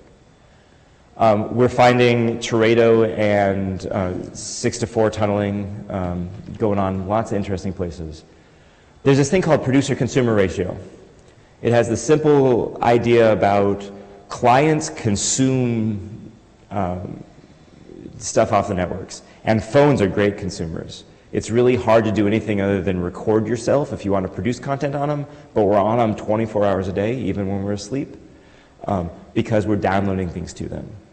So we look for cases where this behavioral kind of pattern is inverted, where clients are consistently doing uploads, and we ask ourselves, where are those uploads going?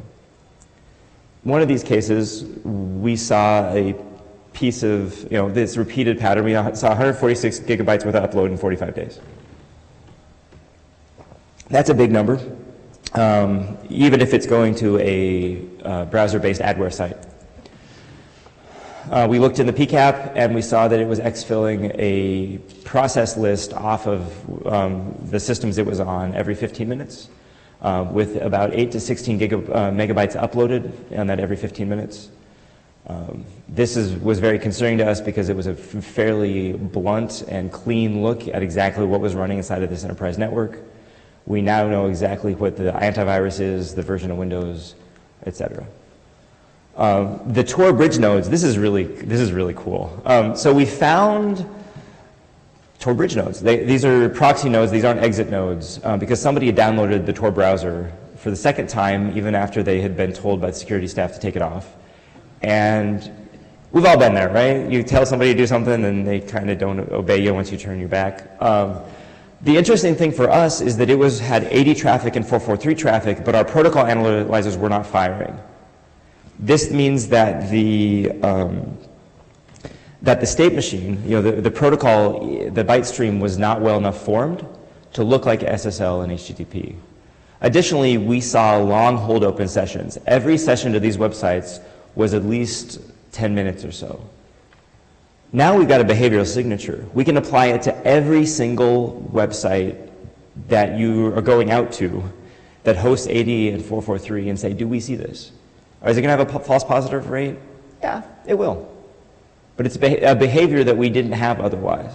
And we can say, now that we have this list of the clients who are going to the known Tor browser, Tor bridge nodes, who is also going to these? We can apply a little bit of what's called Jacquard similarity coefficient, and we can do some similarity scoring. And now we've got a list of prioritized hosts for our human analysts to spend their time evaluating so that we can have a pretty good idea of the encrypted channels leaving the network.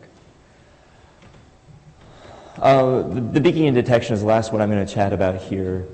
There's two kind of core ways to tackle beaconing besides knowing where it's going. Beaconing has to be regular. I mentioned queuing theory earlier. And there's this idea of a observation period. If you want your botnet to be very responsive, it has to pull at half of that responsivity period. You can make your botnet really, really quiet. It will only check in once every 45 hours or so. You can do it over Facebook Messenger. It's a great intel tool. It's an awful tool for DDoSes or exfil or anything else because it's not responsive enough. We take that invariant, the fact that it has to be regular and repeatable, and look for those intersession timings or the inter-packet timings. We also look for the packet sizes there, because even if it's running a non-standard encryption protocol, even if we don't have a protocol analyzer for it, they're probably going to pad. They're probably going to give me another invariant to find. We're seeing a lot of benefit here. We actually walked through one of our beaconing detections into finding another piece of malware that was pushing 56 gigabytes up over evenings and weekends, again over about 45 days. Behavior's ongoing because we thought about the way the behavior looks. This is the end of the stuff I want to talk about. I'm going to leave you again with a big picture. We believe that by taking this approach, you can find things that are hard for other systems, and you can complement the existing systems that help you support 90% of your work, which is search, looking for things. Great, we all need to look for things, but this tells you the new things you want to look for and why you want to look for them.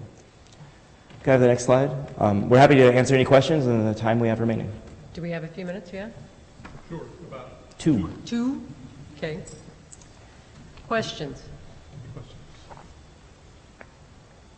It was so clear. There being none, let me give you both a coin from the National Cyber Summit in appreciation of your folks coming over and sharing your information with us. Thank you, Eric. Thank you, Allison. Thank you.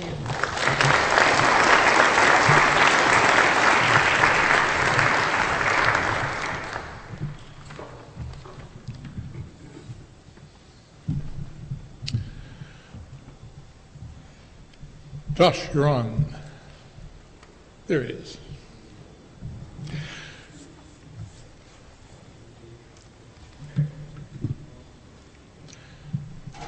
While Josh is coming up, we're going to take a second look at Security Onion, a different view than we had before. But it turns out that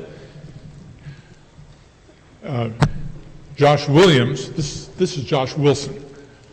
The other guy talking about Security Onion was Josh Williams. Is there anybody that works on Security Onion that isn't named Josh?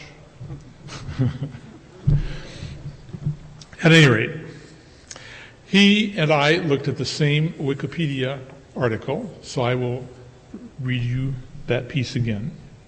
Security Onion is a Linux distro for intrusion detection, network security monitoring, and log management. It's based on Ubuntu and contains Snort and numerous other security tools. The easy-to-use setup wizard allows you to build an army of distributed sensors for your enterprise in minutes. Yeah, sure.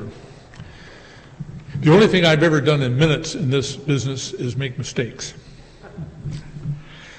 Josh Wilson is a career intelligence and security professional. He is a fellow Marine, a retired Marine Corps gunnery sergeant, and served over 16 years as a counterintelligence agent. He is now a security engineer with CSRA. Take it away, Gunny. Thank you, sir. Let me get this connected real quick.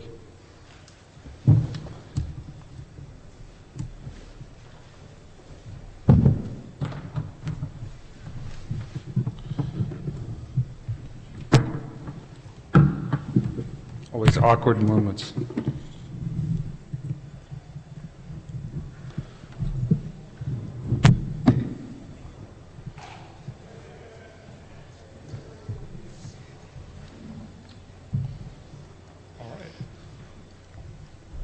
All right, good afternoon, welcome everyone. It's getting late in the afternoon, so I'll try and keep it exciting. As Ron said, I'm going to be talking about Security Onion again. if you guys already heard about it. But the title of my presentation, as you see, there's if Spartans defended computer networks, they would use Security Onion. And I'll tell you a couple of different reasons why. Being a Marine for 20 years, I have the warrior spirit in me. So the Spartans took their children very young and started training them. And they went through a whole series, their whole life of training. These are just a couple of different ways that I've used Security Onion over the years. A little bit, of course, about me. Like Ron already said, retired gunnery sergeant from the Marine Corps. I spent 6 years in infantry, and yes, that does say I blowed things up. And my daughter asked me in my brief, "Are you really going to say that?" And I said, "Yes, I'm going to say that I blowed things up." As you said, I was a Marine counterintelligence agent. How did I get into this world? After that, I did what was called technical surveillance countermeasures. Anybody raise their hand if they've ever heard of that? Anybody? Okay, so I was the guy that looked for bugs. Have you ever heard of that? Okay, probably have. So I call what we did in TSEM the original hunt mission. We were looking for technical surveillance devices 50, 60, 70 years ago. And digging through different systems, whether they be audio system, telephone systems, anything that you could think of, for years and years and years. So we would look through all these different systems. Right now, as you said, I work for CSRA. I'm a SOC tools team lead and also a Splunk admin. So why am I talking about a PCAP tool when I deal with logs all day? Because I enjoy it, because I'm a nerd. So, as you said, I'll talk about Security Onion. The really cool thing about Security Onion is it's not just a deployment on your network that you can use. You can also use it for offline analysis. And I'll show you a couple of ways to do that. You can use it as a personal IDS. Being a counterintelligence agent, I was a very paranoid guy. I still don't have Facebook or anything else like that. So I used to travel across the world a lot. When I would travel to different places, and we all have to connect to the Wi-Fi that's there because you have no other choice, I used to use Security Onion as a personal IDS. I'll talk about that. And then I'll talk about hunting with Security Onion and also the fighting pits. So you've probably already heard Security Onion is a Linux distro for network security monitoring. It comes with Snort, Suricata, Bro. You can also do OSEC deployments with it. It does full PCAP capture if you want it to, turn it on or turn it off. And you can also look at the session data from Bro. We heard a little bit more about Bro earlier. So offline security analysis. Does anyone here, and I'm going to be kind of interactive with you guys and ask you to raise your hand, so don't be shocked. Does anyone here ever do challenges? Wireshark challenges,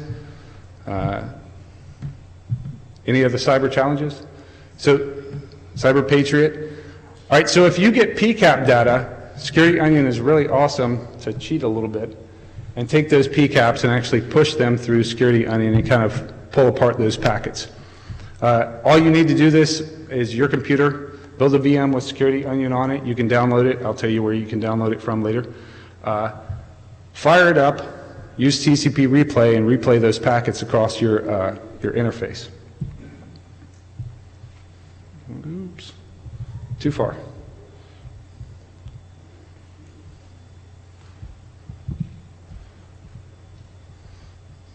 So we can actually look here. What I did was spin up a VM of Security Onion, pull up a terminal, TCP replay those packets across the interface that I'm sniffing on, and we can see, not really because it's all squashed, we can see that we do have some packets there. Can you guys not see those all the way on the far side? It's kind of doing something funny with it.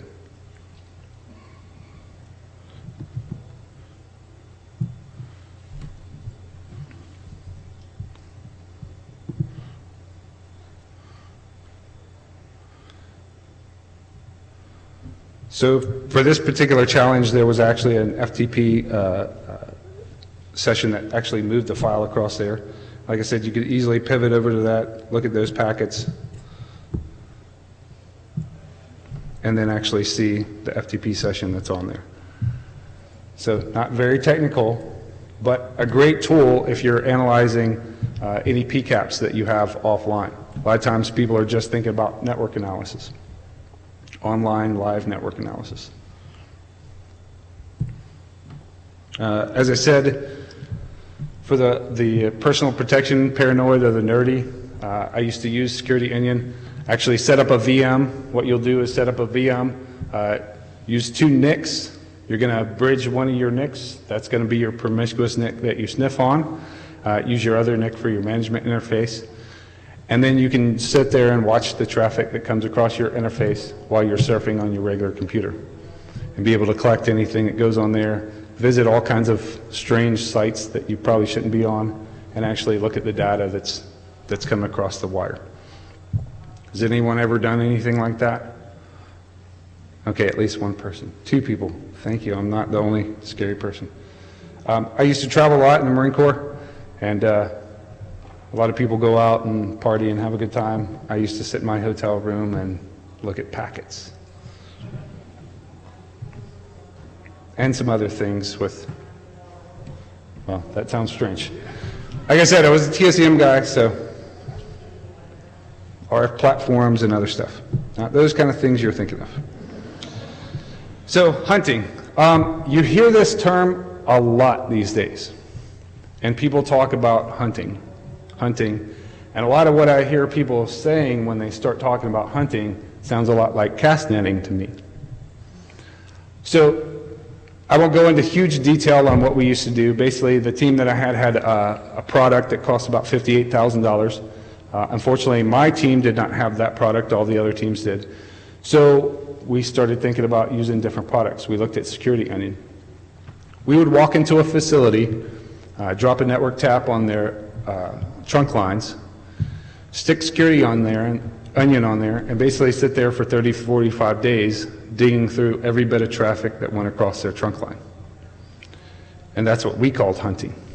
And we would map out their full entire network, hand over all of everything that we collected as far as what was on their network, we would hand back over to them.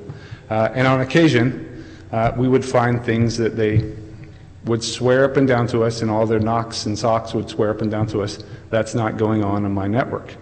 It was really nice with Security Onion because we could take that PCAP and say, this came off of your network, and it was going on your network. And then everyone would start to freak out. So Security Onion is a great tool for hunting as well.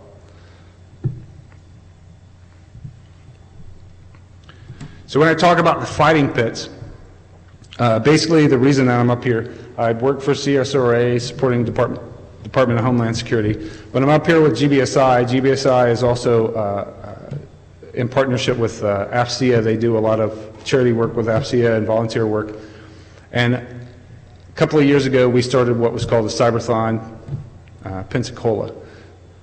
Basically what we do is bring in high school kids, set up a network, and let them play network security guys for a couple of days. The first year, the environment was a mostly Windows environment. The kids were looking at, I think we brought in SourceFire and a couple of other paid tools. The problem was, and if anyone's ever set up an event like that, Bob's cousin, who knows a guy who lives down the street that works at SourceFire that promised he would get you a license, doesn't always work. So a lot of the tools that we got in the week before Cyberthon, we had no licenses for. And of course, I was in the corner going, Security Onion, Security Onion. That first year, we went with the tools that we had. The kids were kind of, This past year, what we built was the Gulf Coast Cyber Range. Everything in the Gulf Coast Cyber Range is all open source tools except for VMware, which the environment runs on, and the Windows stuff, which we just can't get away from. So basically, the Gulf Coast Cyber Range is a couple of Dell 620s, a SAS, VMware running on there, and a whole lot of love and blinking lights. And sometimes I like to say that it kind of looks like this, but it probably doesn't. So what did we do with this range? As I said, there's all these tools that we're running in there. We put open source tools in there. That way that when the kids left from any of these exercises or left from any of this training, they were all tools that they could go home, download on their own, install on a VM, and start working with that day. And I don't know about any of you that run companies or businesses, but I know you probably want a kid to start now working with those tools, so when he starts working with you, he understands the theory behind what he's doing. So what we built was a range that looked like this. We ended up having 5 teams. Each of the 5 teams had a web server, IDM for credential management. They also had a SQL backend, a Windows small business server, because I just didn't want to deal with anything Windows beyond small business server, and 1 Windows system in them. On their networks, they also had a Security Onion sensor. We held the Cyberathon at the National Flight Academy. They already had computer systems built in place. So what we did was we built bootable thumb drives that would boot into Security Onion. All the kids could connect back into their sensors and be able to look at the traffic with a Security Onion box to look at. So the kids played the role of network security analysts for 2 days, and we had a red team there that shoved as many bad packets at them as they could for those 2 days. Built into the environment as well, we all know that it's a boring thing, but we have to have a reporting mechanism. We also had GCCR CERT, which was built into the environment, where the kids, when they bring in whatever they found, they would submit artifacts and reporting up to the GCCR CERT.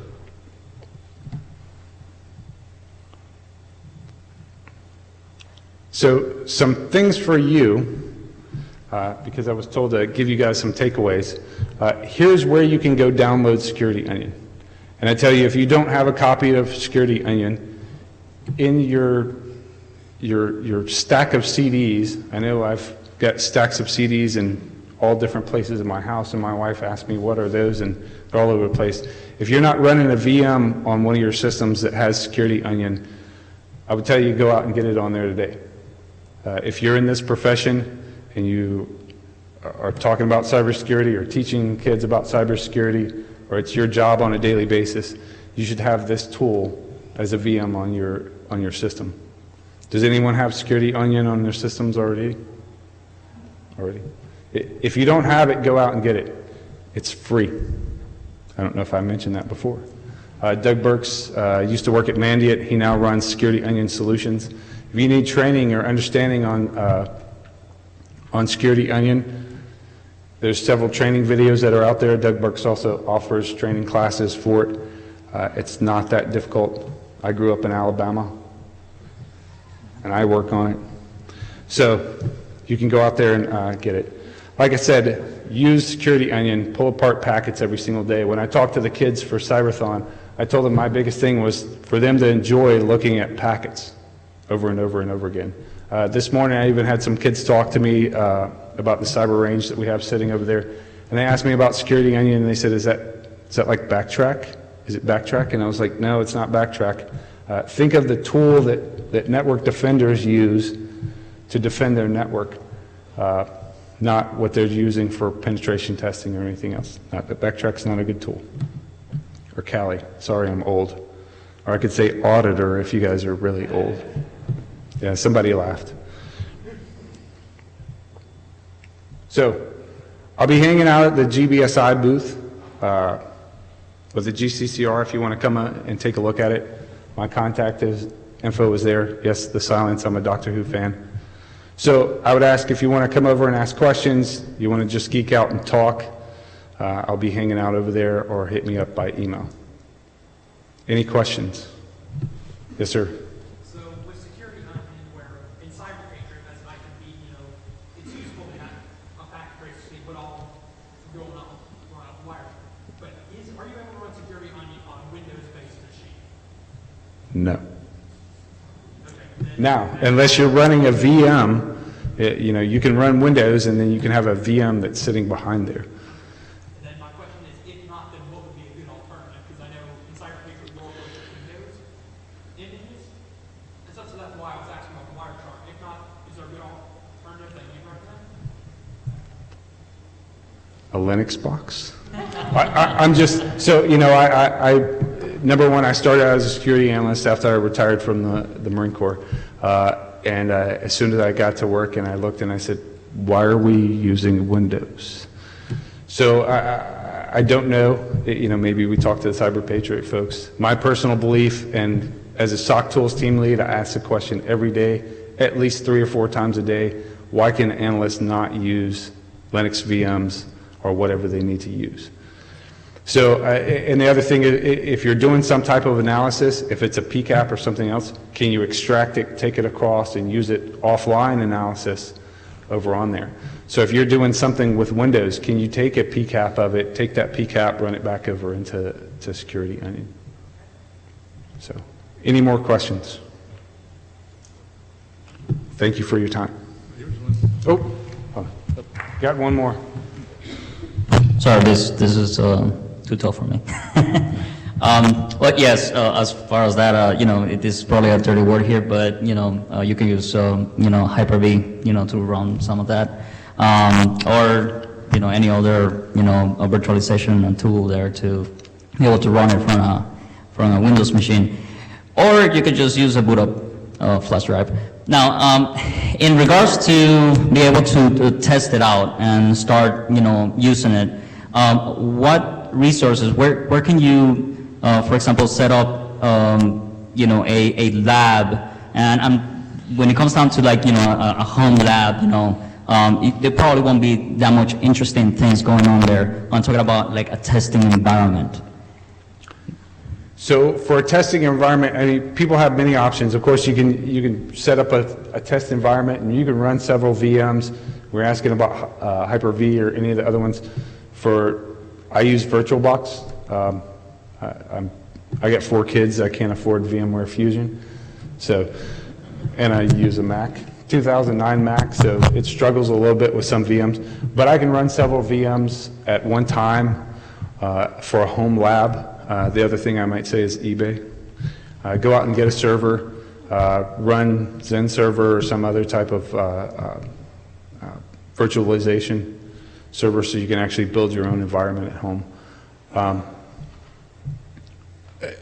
The environments are not that hard to build. You can even build it off VMware. You can get a free version of VMware as long as you're not doing HA or clustering any of your devices. So I'd ask around for other things. As far as what's interesting, so you could always go to interesting sites to make sure you generate that type of traffic. As well, spin up a Kali version or Backtrack or whatever your flavor is, and run your own attacks. I don't know about anyone else. I'm the kind of guy, when I hear about something in the news, if I can get a hold of a sample of it, then I'm going to take it home, spin up an environment, and play with it. See what do I see? What kind of things do I get out of it? What kind of features can I find? What else can I do for analysis on it? So, any more questions? Thank you very much. Josh, thank you.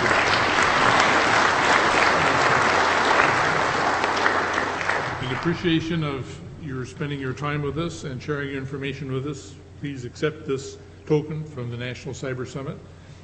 Thank you very much, Josh. Thank you, sir. Thank you very much.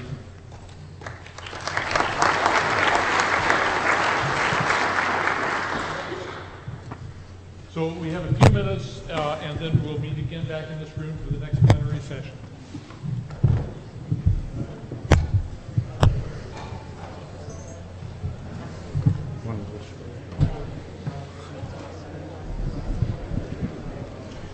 I don't want to do too many demos since someone already talked. Oh, no problem. Thank you. Like I said, I grew up in Alabama. In Birmingham, so actually there's another guy that I met from Birmingham, one of the Booz Allen guys. Oh, yeah. Yes, sir?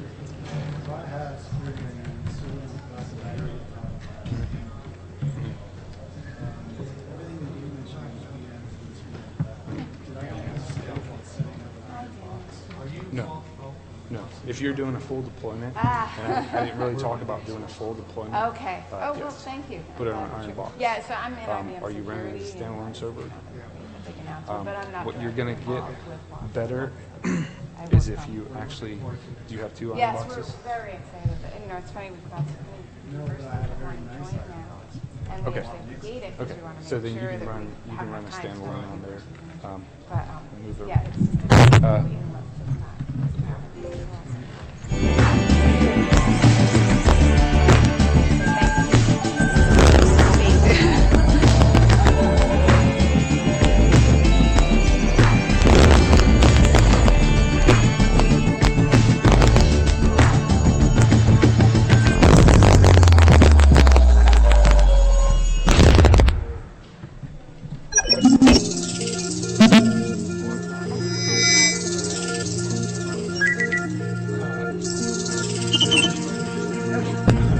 They didn't bring my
Well, now I am.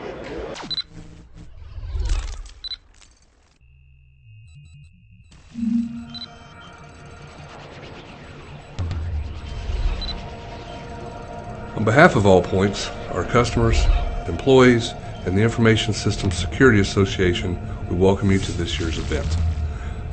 At All Points, we continuously strive to support our customers in their critical missions in this ever-increasing cyber threat environment. As one of the preeminent SDVOSBs, All Points is proud to support our customers across the federal market. This includes NASA, MDA, Army, VA, and DHS. All Points is providing flight and ground software design and development in support of NASA's Orion program, providing our nation the ability once again to travel beyond low Earth orbit and achieve a presence on Mars. We also support Boeing CST-100 Starliner, reestablishing our ability to transport astronauts to the ISS. From the development of the Space Launch System to the infrastructure at Kennedy Space Center and a variety of spacecraft and satellites, All Points provides engineering support for launch vehicle and spacecraft design, analysis, and test. In the dynamic IT market, All Points is a leader in solution development, providing an optimum mix of services and cutting-edge technology. Our IT capabilities span the domains of space, defense, cybersecurity, and healthcare. Our integrated logistics support ranges from engineering support analysis to operational readiness to property management.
Hey, Corey Averett here with Davidson Technologies.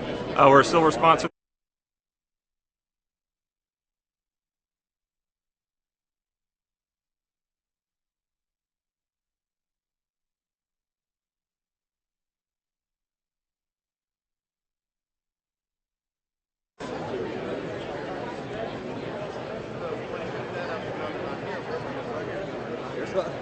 I'd like to see how this goes. As quickly as you can have the dream, there are those that want to steal it.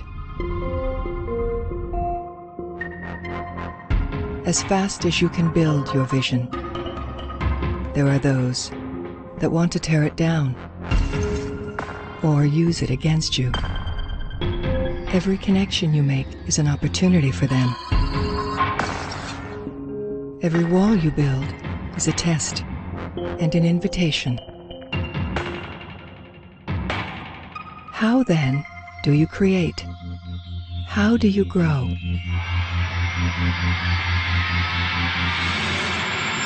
We can build security that evolves as you evolve.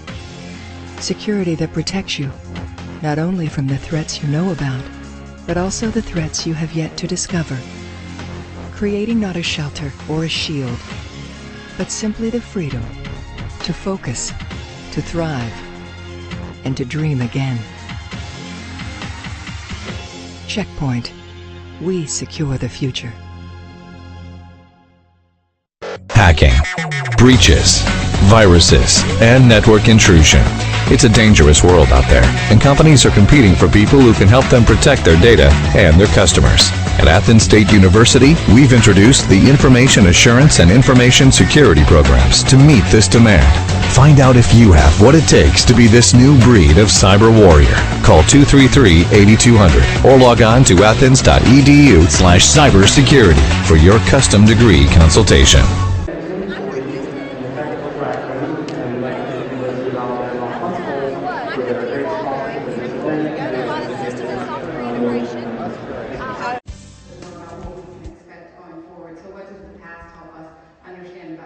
So those are some of the insights.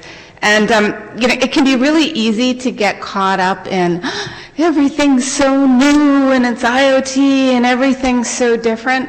But it's also important to remember that what we know in the past really can import how good and what kind of status we have in the future from a security angle, especially when you look at things like how do attackers get in. So let me tell you a story about the years 1978 or 1979.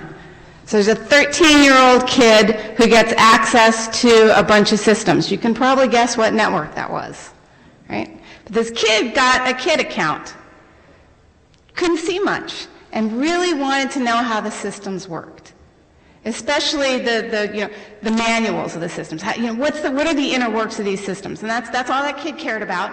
She just wanted to know how things worked, but she couldn't get access to the manual. She couldn't get access to what was going on. So she found out that there was a way, if you sat at the login prompt to certain machines on this network, that you could see something that even the person using that looking at that terminal screen couldn't see, which was their password as they typed it. So she waited, she ghosted out there. Now, what did we hear earlier? Escalation of privileges. They get into the network. They use legitimate credentials, right? All of this. I'm talking about 1978 or 1979. So eventually, after watching a whole bunch of logins and trying a whole bunch of different accounts and getting nowhere, she got an U.S. Admiral's account.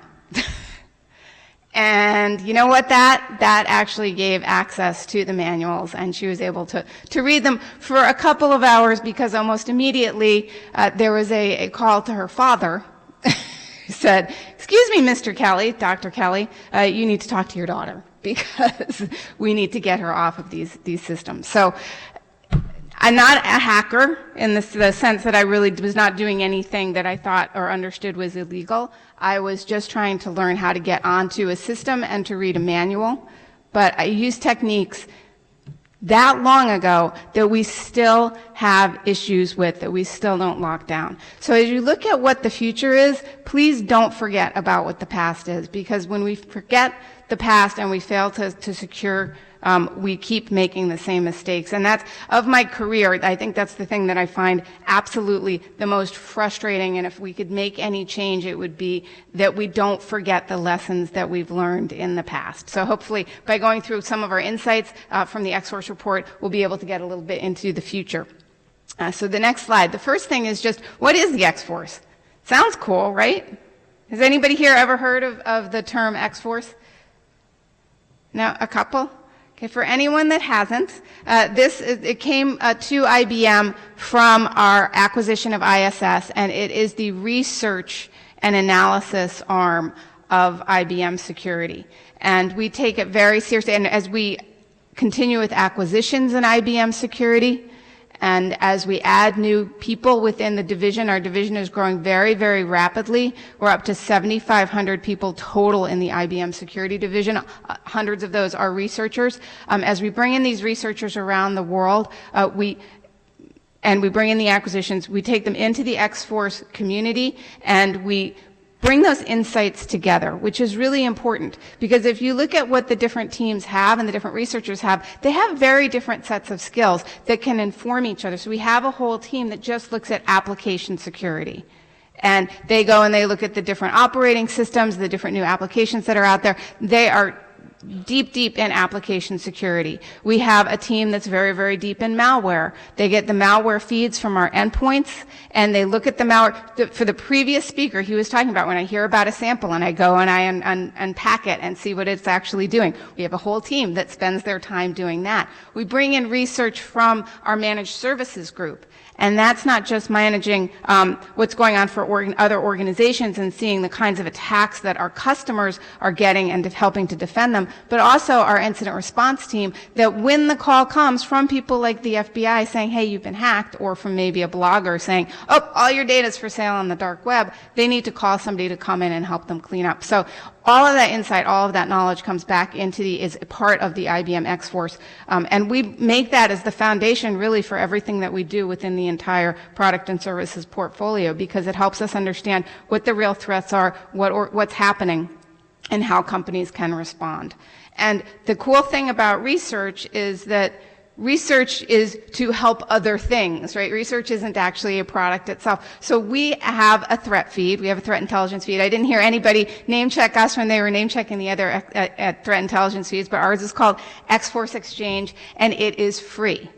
All that we ask is that you log in, so you need to actually sign up with IBM so that we know who's using the platform, but all of this threat intelligence is free. It's an open platform for international sharing of data and research. We share the research. We create collections. Every time we find something, it goes up there. You can export, if there's a defensive technique, you can export to Stix and Taxi. Again, all of that, we have it. It's for free because we understand that research and sharing is the way that we're going to get better at beating the cyber criminals. They've organized, so we need to organize. And it also goes back up into our products too. So that's the foundation of the X-Force. On the next slide, I've got a little bit of the next two slides, actually, I'll give you a little bit more information. Oh, one thing I did forget here was the IP reputation. We have one of the largest IP reputation databases in the world, and it is live. And as I had mentioned, X-Force Exchange, you can go to that site and you can see where the bad IPs are. They blip up in red. We give you, when you click on them, we show you why we think that they're bad. It could have been just registered with DNS. We see command and control. We see malware. We see phishing coming off of there. We'll explain why we're marking this IP as bad. And we also look at things like vulnerability, our vulnerability scanning and testing. So it's a really big, broad group of researchers looking at the problem in a lot of different ways, either going on site and responding with customers who've been attacked, managing security for customers and helping them to prevent, and also the different research that we have from the different teams around the globe, like the Zero Day. The Zero Day research, we actually have one researcher who almost every year at Black Hat in the United States, he found some other very, very interesting attack. Last year he found one on he was looking at the Microsoft HTML browser. Edge browser. So really, really interesting group, internationally based, and they really help each other understand different aspects of the problem. And again, we do put most of this research out on X-Force Exchange and make it available. On the next slide, you'll see just by the numbers, the massive amount of information. So 25 billion pages analyzed, 12 million spams are looked at and investigated. We are managing 2.7 million endpoints. So when we talk about kind of malware samples that we get, that's a lot of samples coming in from there. And because we're internationals, we get to see this from a lot of different countries. So 133 different countries are monitored overall. So when I'm talking about the insights from the X-Force research trend, these are the kinds of insights I'm bringing in here. It's not just one person got behind a desk and said, hey, this looks cool. We really bring all this different data, all this research together and talk about it, analyze it, and really make sure that what we're providing with you is the best and deepest research that we have available to us. And it does give, I think a nice thing is that it does give this international view. So on the next slide, we'll get into a little bit more about some of those trends. This is the high level of what the trends are. If you've been listening to the speakers all day, you probably you're probably not going to be too shocked here, but 2015, we saw this movement where the attackers were going really very much to the high value targets. How much do you think your credit card is worth on the dark web right now? Was that? $10? Okay, do I have a lower bidder? Huh? $6. Could be zero. Yeah, could be zero. Generally, it's around the 10 to 50 cent range right now, but yeah, it could be as low as zero because credit card, so for anybody who is thinking, because credit cards are not high value anymore. The banks have gotten pretty good at shutting them down when any fraud is detected. They know how we shop, and they know what doesn't look like us. And some attackers, they know this, and in fact, in order to gain credit, so how do we get to zero? I'm going to sell this for zero. Why? In order to gain credibility with other attackers or to prove that you've got you've got the chops to do something, you want somebody to hire you to be, in some cases you will find attackers say, look, I'll grab 10,000 credit cards, I'll give them to you, you can check them out, they're legit, see, I've got the chops, you should hire me to do whatever nefarious thing that you want me to do. So, high-value targets, they're focusing more on that. It's not our credit cards. I'll talk a little bit more about what they are. Breaches without borders. Traditionally, very often you see attacks which are very focused on the United States and North America, and tellingly English. So we've seen some very interesting shifts in focus that are international and also in the languages that are used.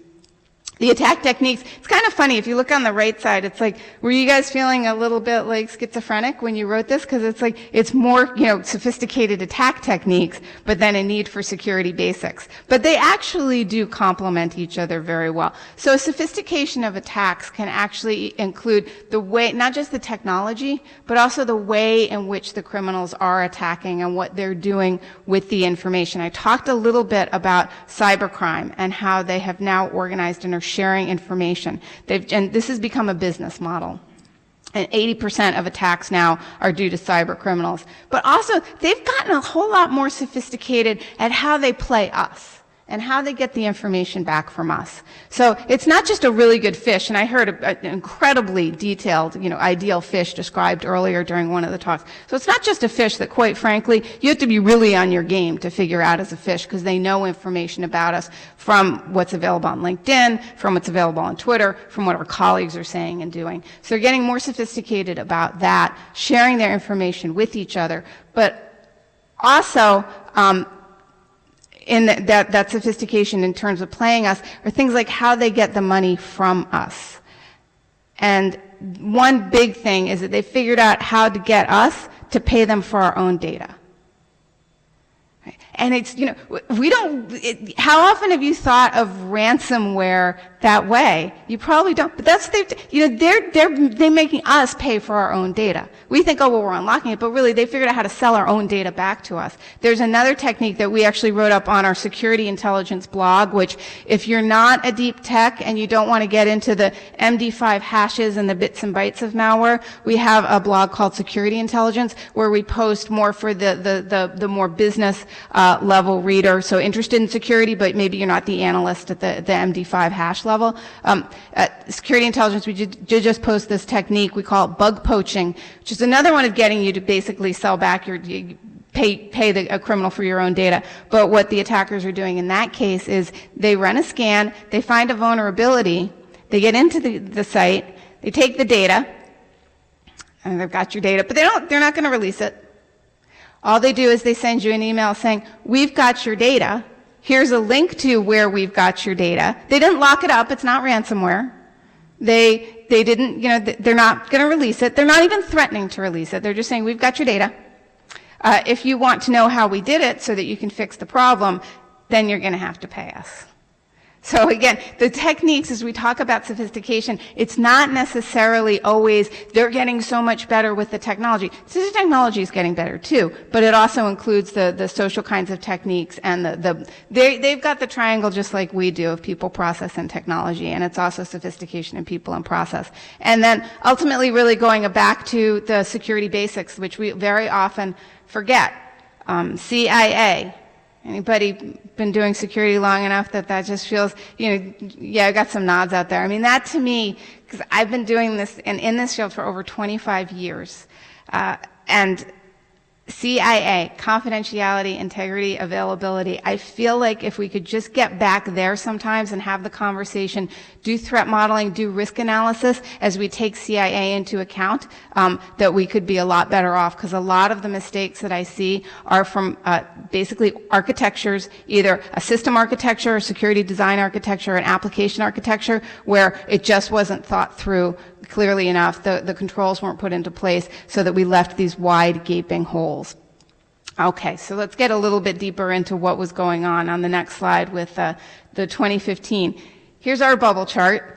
Though I guess it could be a little bit of an eye chart, arguably. But as I had spoken about, we gather all this data and this intelligence from X-Force, and we do put it out on the X-Force Exchange. We have it in a bubble chart, too. This bubble chart is live and interactive. You can go in and you can say, I'm only interested in what's going on in financial services in Japan, for example. So you can filter it that way. But this is the whole one, which, it's the world, so it's it can get a little bit intense. But some of the things that I think that are interesting here, yes, of course, we're having more and more breaches. I think that this makes, we'd love to see this number go down, but as we do all of our business online, as we put more and more data out there that breaches, and it's got higher value, it kind of makes sense that it would continue, that we would see more breaches. But what's interesting is the bubbles actually correlate down to a specific kind of attack. And if you see in 2015, we saw a lot of misconfiguration really popping up. And misconfiguration could be somebody fat-fingered a rule on the firewall or forgot to set a password on a critical device. It could be a patch that was applied that wasn't, there are a lot of different things that can fall into misconfiguration. But very often misconfiguration has what that's sort of at its base. If it's a misconfiguration, we could have a configuration that was right that hopefully wouldn't have let that breach occur. So that's a big one. The other one that always sticks out to me, because I've been doing application security after I was a network guy for years, I became an AppSec guy, is the SQL injection one, the yellow bubble. So SQL injection. How come we're still seeing attacks on SQL injection in 2015? Is this new? So back to my point of it's not always like the new scary thing, right? SQL injection. Anybody know about the timeline when we knew what SQL injection was? Like about over 15 years. So it's not new. Any app devs in the room? Is this really hard? So it must be really hard to code around it, right? I mean, if we're still seeing it and it's still lighting up at that level in 2015, and we've known about it for so long, it must be that it's really hard to code around it. I think there's one down. It's not. It's not. We have a lot of ways that we can prevent SQL injection in our code. We don't have to have this as a vulnerability in our applications. Okay, so we've known about it a long time. We know we can code around it. So that must mean that if by accident it gets into our application, it's impossible. It's like hiding, right? It's impossible to find. Is that the case? No. It's very easy to find with automated tools. So why? Why are we still seeing this in 2015? But we are. So again, really, this is also free live, and you can see it blipping in real time, and you can play around with it. But some really, to me, that this points out those two things alone. If we just did deeper dives with our developers on, code hygiene, and I think you hate that word, Sandra, but yes, sorry. But good, clean code, robust code that doesn't have, that validates input properly so that we can knock out things like cross-site scripting and SQL injection, and configuring rather than misconfiguring. Think of how different that would look. All right, on the next slide. Some of the classic attacks I had talked a little bit about the past does come back, and classic attacks like DDoS are still really, really successful. Another successful malware, obviously, it's been since I started my career. Malware is something that we've been nervous about, that we've defended against. The very first big malware attack, I remember I was walking around with so it wasn't that long ago, it was a 3 1/4 inch floppy.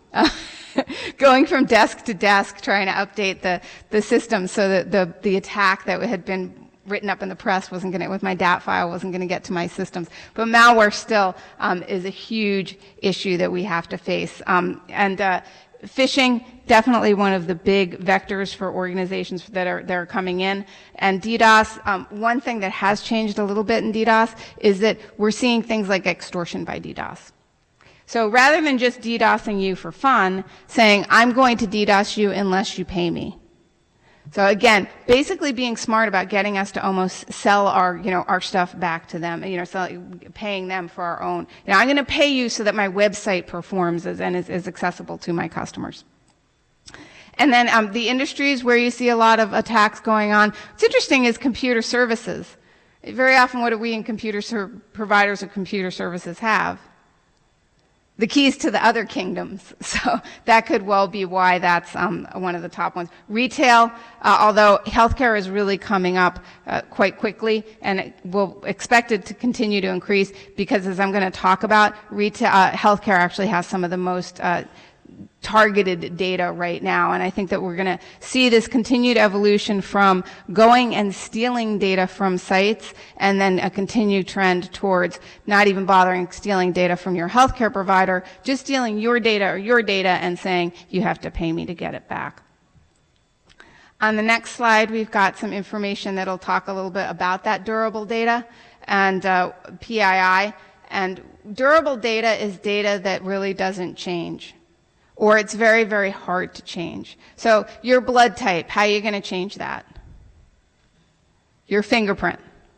Right? These are things that are very, even our social security number can be very, very, very hard to change. So healthcare data has become very popular because it's durable. So the banks figured out the credit card problem, right? I got your credit card, it's good for, maybe 5 minutes, maybe 5 days, but it's going to be replaced. It's not going to be useful for a while. Somebody gets your blood type, your date of birth, your information about your parents, your social security number. They've got a lot of data that some of it is you literally can't change, and then the one piece that is it's very durable but very hard to change is the social security number.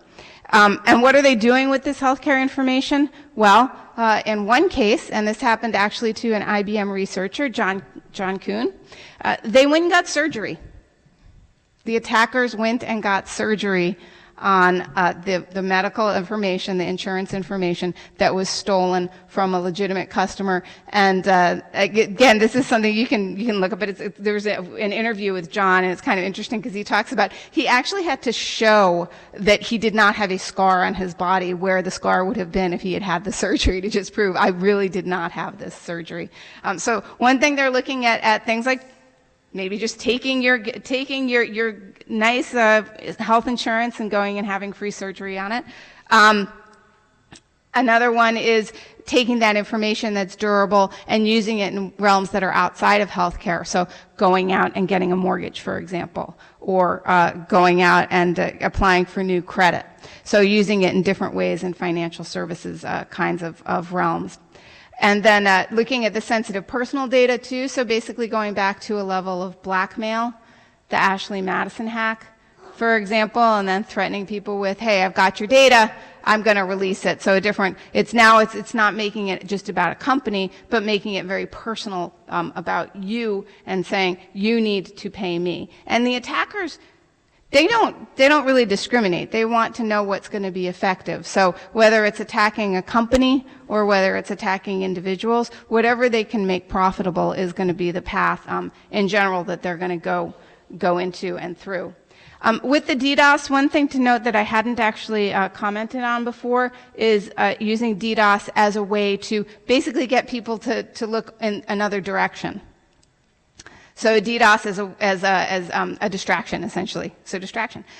So instead of just saying, hey, I'm gonna run the DDoS on you, actually having another attack going on at the company, the other attack being what's profitable for the attacker, the DDoS is just a way, because what happens when a DDoS happens to a company, especially if it's your main website, your main access in?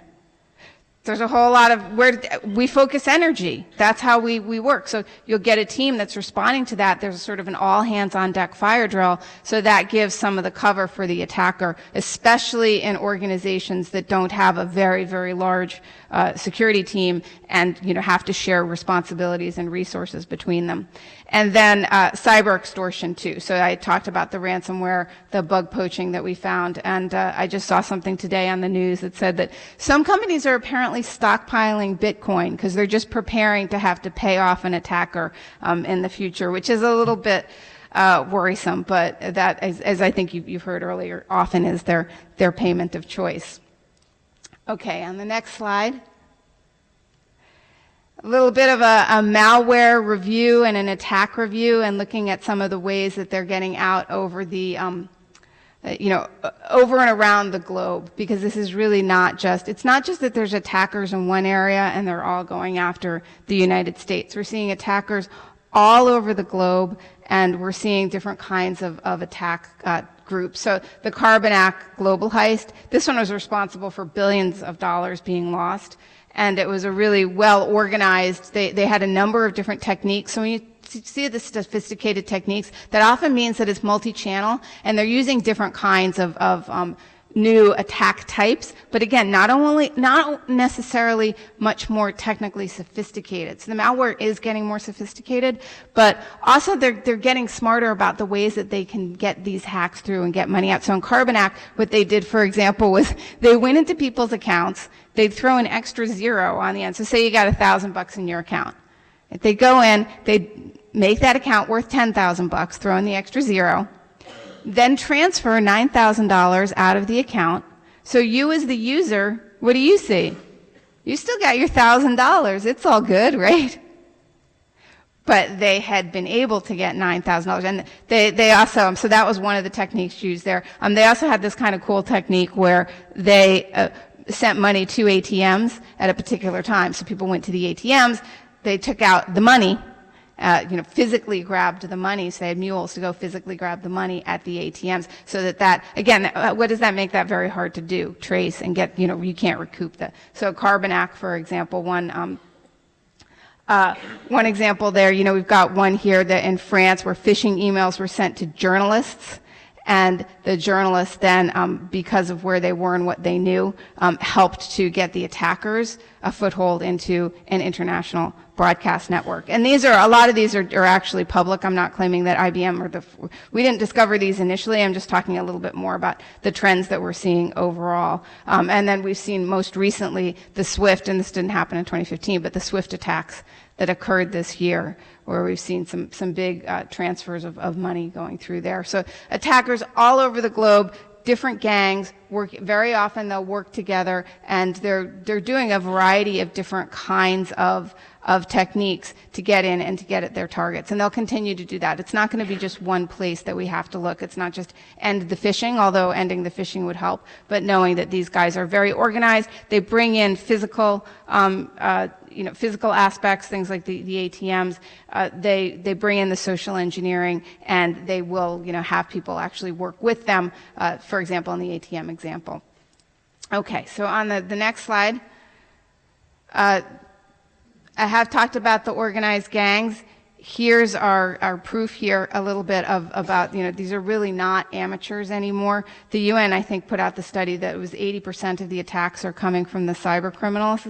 And as we look at it, we start looking too at how the attackers are using the data and sharing the information on the dark web. So you'll see, spikes of a particular kind of software that they tend to like. So for example, in 2014, Zeus was really, really popular. That was the most popular one, but then Zeus fell a little bit more out of favor, and we saw Dire and all of the different variants of Dire. And what the attackers will do also is that they will take bits and pieces from previous malware and incorporate into their own malware. We did actually discover one piece of malware that we titled Shifu last year, and it was almost like a Franken malware because it took different aspects of successful malware and incorporated it into essentially its own toolkit so that it could do a number of different things really well. It was good at hiding itself. It actually did this one technique where it looked around at what else was running on the system, and if it saw another piece of malware, it would shut that down because it wanted to be the only malware. It was afraid, in case that other malware was going to tip off some, that your system could actually detect, so it would shut down that malware. So it was the malware of choice. It also had this other feature that I was very spooked by when I first read it from the researchers, where it did situational awareness on what kind of system it was on and would tune itself very specifically. So if it was on a point of sale, stopped all the other malware functions that it had, and it just became a RAM scraper. So, because I'm on a point of sale, I don't want to do a lot. I'm not going to be able to do what I could do on a regular Windows machine. So I'm just going to RAM scrape and see if I can get credit card information out of the memory. So, really, very sophisticated, in the sense that they are sharing the information. They do reuse code. They reuse features and functions. And it's not unusual for the same kind of functionality or feature to be resold on the dark web. So you can get portions of malware that have come from the same, basically, provider, and it gets put into different kinds of malware. So again, they are absolutely organizing, sharing their information, and it has become a business when you see how they're selling the data and the information. The other thing that they will sell is that if you like to exploit things, but you're not very smart about figuring out what the holes are, And then what do, right? Well, on the dark web, you can go to a group that's very, very good at finding exploits and holes, but maybe doesn't want to actually go out and do the attacks. So you can actually ask for, does anybody have an attack on a particular company, a particular kind of company, or just general attacks that I can go and exploit? And so you can buy, so they buy and sell those pieces of information too. So, definitely they're organized, and that's one of the reasons that we talk about why it's more and more important going forward now and going forward, that when we look into the future and we look at what we have to do, we have to be more organized and share more information with each other and make it meaningful and make it in a way that's private and protected enough that we can have enough people actually engaging in the process, because if we're not sharing our information, we're going to get caught out and caught behind. All right. On the next slide, the malware, as I had mentioned, is migrating across borders, and it really is. It's starting to focus on very specific geographic locations, and you'll see, this phishing will get focused for that geographic location. I suspect we're going to see a lot of attacks going down, and Brazil has been an area for cybercrime for a long time, but you'll probably see a lot of phishing emails that are Olympic related, I'm guessing. I don't know this for a fact, but it would certainly make sense.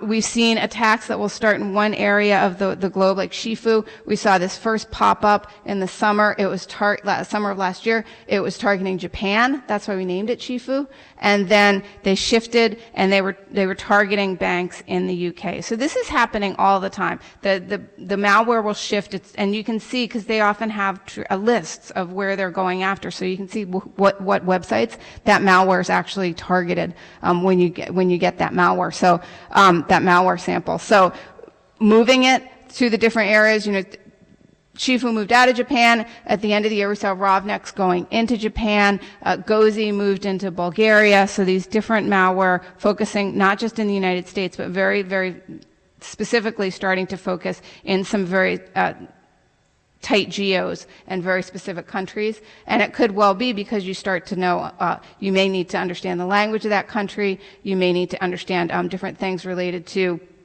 the banking and activity in that country. So going after a particular country at one time, may actually help them to be more successful. So we're seeing, again, they may target one area, but the malware over time going across the border. So if you think that there's just a geolocation that's not vulnerable to this, that's probably not the case. And we were really seeing this all over the different targets. Dyer, for example, very specifically changing some things about its techniques for the Australian market. So they have gone global. It's no more, it's just us in the US. All right, the next slide. So with this growing sophistication, the social engineering and the emails, target geography, knowing when the bank holidays are in the UK and saying bank holiday, and knowing how to spell with an O, OU instead of the way that we spell here in the United States. So understanding the geography, understanding the language, writing phishing emails in native languages, they're starting to really understand that they're going to have a higher success rate if they tune it and target it more effectively. And local banks authentication. So there's an interesting one here with the Dyer Wolf gang that we wrote about last year, where the attackers realized that the local bank's authentication, they needed to have two-factor, and the second factor was a one-time PIN. So, like a token that you can get off either a token device, or some people can now have soft tokens on their phones. So how do you get a PIN? You could steal it, right? You could steal the token, and now you've got the PIN, but that's a little bit hard if you're remote, you're halfway across the world as an attacker. So, all right, I want to get in, I want to get the $1 million out of this company, I know I need a PIN. What they did was they used Dyer, which is known to be a browser hooker, and they could get the legitimate credentials out of browser hooking with Dyer, but they didn't want that because they couldn't get their $1 million transfer. It wasn't enough. The local authentication was they needed to be able to get that PIN, that one-time password. So watching, now they've got Recon, they can look at the different accounts, now target the particular company they want that they know does do $1 million transfers. Not all of us do $1 million transfers. I personally don't on a regular basis. But going after that. But still, how are they going to get the PIN? Yes. Well, they could spoof a website. And actually, you're very close. They spoofed a customer support message. So they popped up. So they'd hook the browser. They can kind of do whatever they want, right? So they spoofed a customer support message that said, hey, we're having trouble with your transfer. Please give us a call at this 1-800 number. There was a very nice, very helpful person on the other end of that 1-800 number. So that's probably the tip off right there, is that you got a helpful support person. But this person said, we're having trouble with our one-time password server. We can't resync it. So could you just tell me what you're seeing on your device right now, and I'll see what we've got in this back end. I'll get it all resynced in 10 minutes. You'll be able to, yeah. So understanding the authentication requirements so that they can figure out a way around it. The sort of the sad coda of that is that for one of the attacks, immediately after the transfer of $1 million started, they hit the site with a DDoS too. So this poor team got it twice that day. And then again, these money mules, as I had mentioned, if you're going to because one thing, if you steal a lot of money, I don't want to just take $1 million and put it into my account and then let it sit there. Because what are you going to come? You're going to come and you're going to get me, and you're going to make me return that $1 million. So moving that money very, very quickly is really important, and that helps with money mules, both online money mules and physical money mules. So online, you take $1 million, you send it to 10 different banks. From those 10 different banks, they each send it to 10 different bank accounts, and it starts to get the money gets smaller and smaller, and it gets very vastly distributed. So the trail is hard to catch in time. Or send that money straight out to an ATM, have somebody there ready to grab the money. Now they're walking off because they've physically taken it away. So, yeah. All right. On the next slide,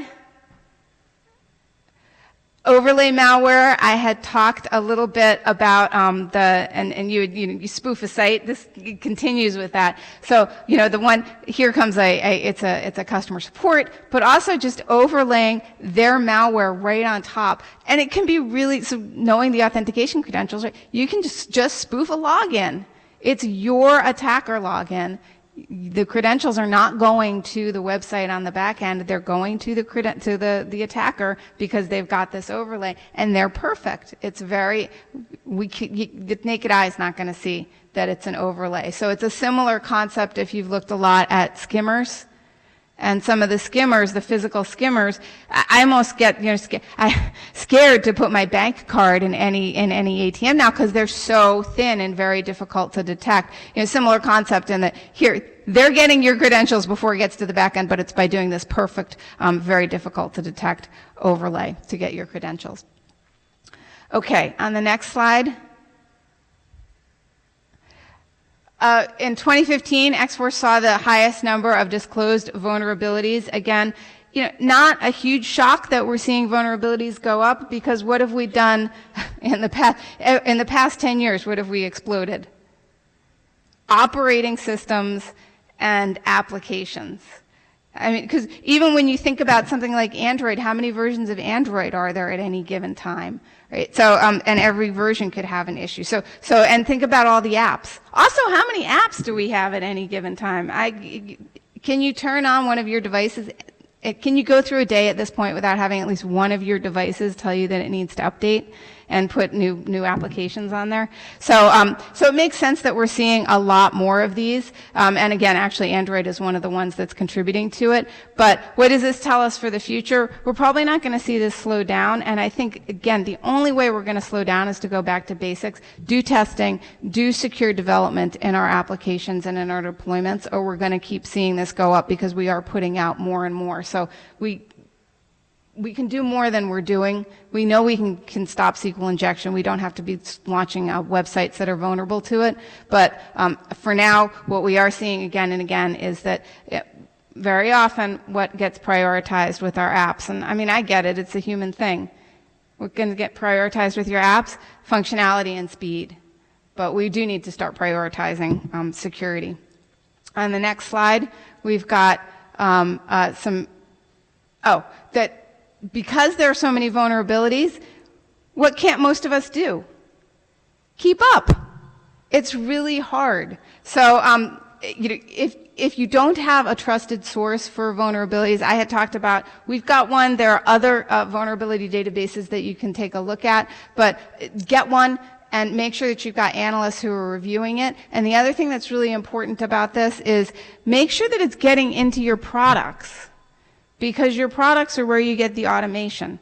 We heard about how quickly the government was able to investigate and respond to the Sony hack, right? And it was fast. It was 45 days. But many of us don't have 45 days with a vulnerability. You need to have in place a plan to get the patches out. So you need to be able to make sure that you know how to patch, where to patch, what to patch. Anybody got caught out by Heartbleed because you're like, where do we have OpenSSL? Because a lot of, do our vendors have OpenSSL in any of their products? Right? It's hard to get that data in that inventory. So you need to have that and be ready to respond very quickly. The other thing with the vulnerability database getting it into products is that they can be your line of defense. So if you've got an IPS, for example, and you see an attempted connection from inside your company to a known bad server, command and control server, maybe you don't want to stop it automatically. I get that. I used to be a network admin. Don't brick my system. But you could then send an alert to whatever your pane of glass console for monitoring is that we see an attempted connection.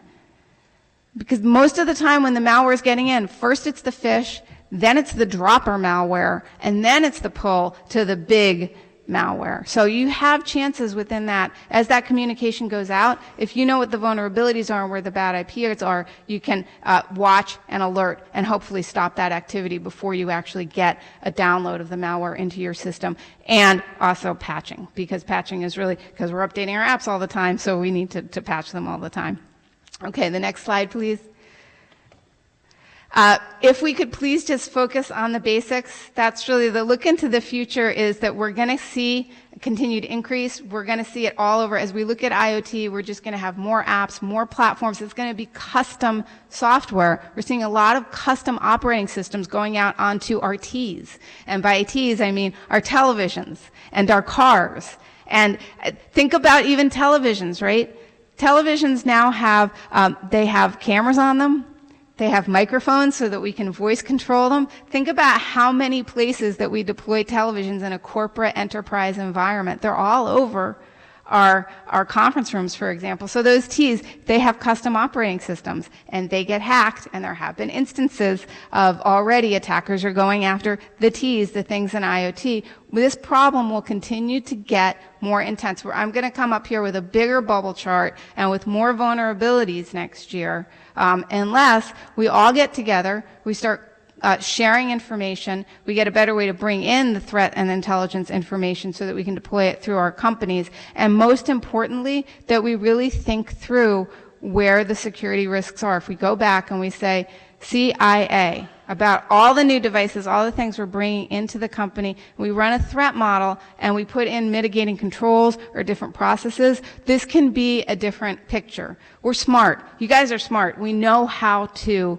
build robust systems. We just need to prioritize and take the time to do it, or otherwise we will see that the sophisticated attacks and the techniques are getting the better of us. Let's get the better of the attackers, and let's organize together and have our own sophisticated techniques and our own planning in the future. So I hope that inspires you a little. Oh, also, the last one I should actually mention is incident response plan. This is huge, and if you don't have an incident response plan, you need to do it, and you need to integrate that plan with your DR and your BCM, your business continuity and disaster recovery, because a big part is, if you did get attacked, being able to respond quickly. Again and again and again, Ponemon puts out a study every year. It's proven that if you can detect the problem quickly and you can respond quickly, and you've got a team that's on top of this, you're going to have a lot less damage. So please, again, I know it's kind of motherhood and apple pie security basics, but really it's the core of how we're going to be able to get better and solve this problem. So I have some links at the end. I've been saying, hey, you can go here, you can go there on the next slide.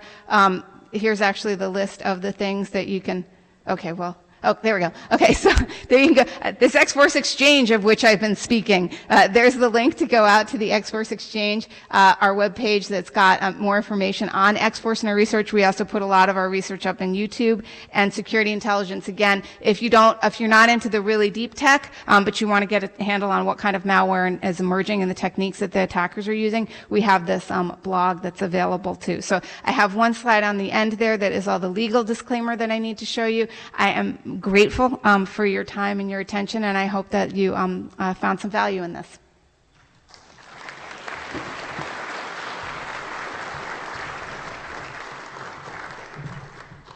Thank you, Diana Kelly, for a very articulate and thought-provoking presentation. On behalf of Cyber Huntsville and the City of Huntsville, I'd like to present you with 2 coins, one for the city and one for the National Cyber Summit. Thank you very much. Thank you very much. Thank you. Thank you. I'm sorry we didn't have time for questions. Are you going to be around for a few minutes in case anybody? Oh, okay. No questions. Okay, thank you, Diana. Next we have, I think we have somebody to make an introduction.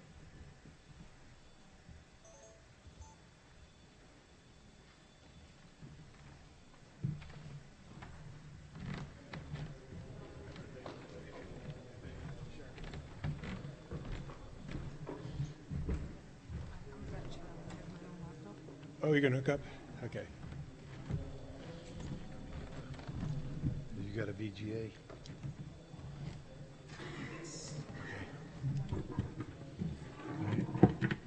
Take this.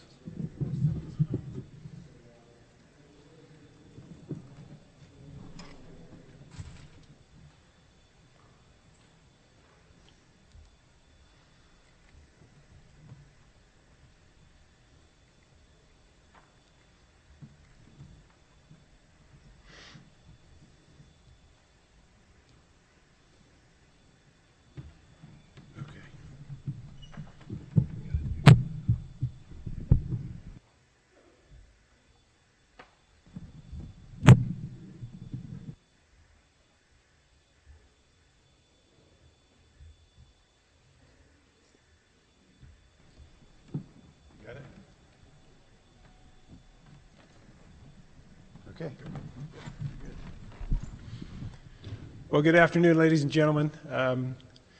As I listened to Diane speak a moment ago, it reminded me of talking to a doctor who was telling me that I wasn't eating well, I wasn't getting enough sleep or exercise, and she had a smile on her face the whole time.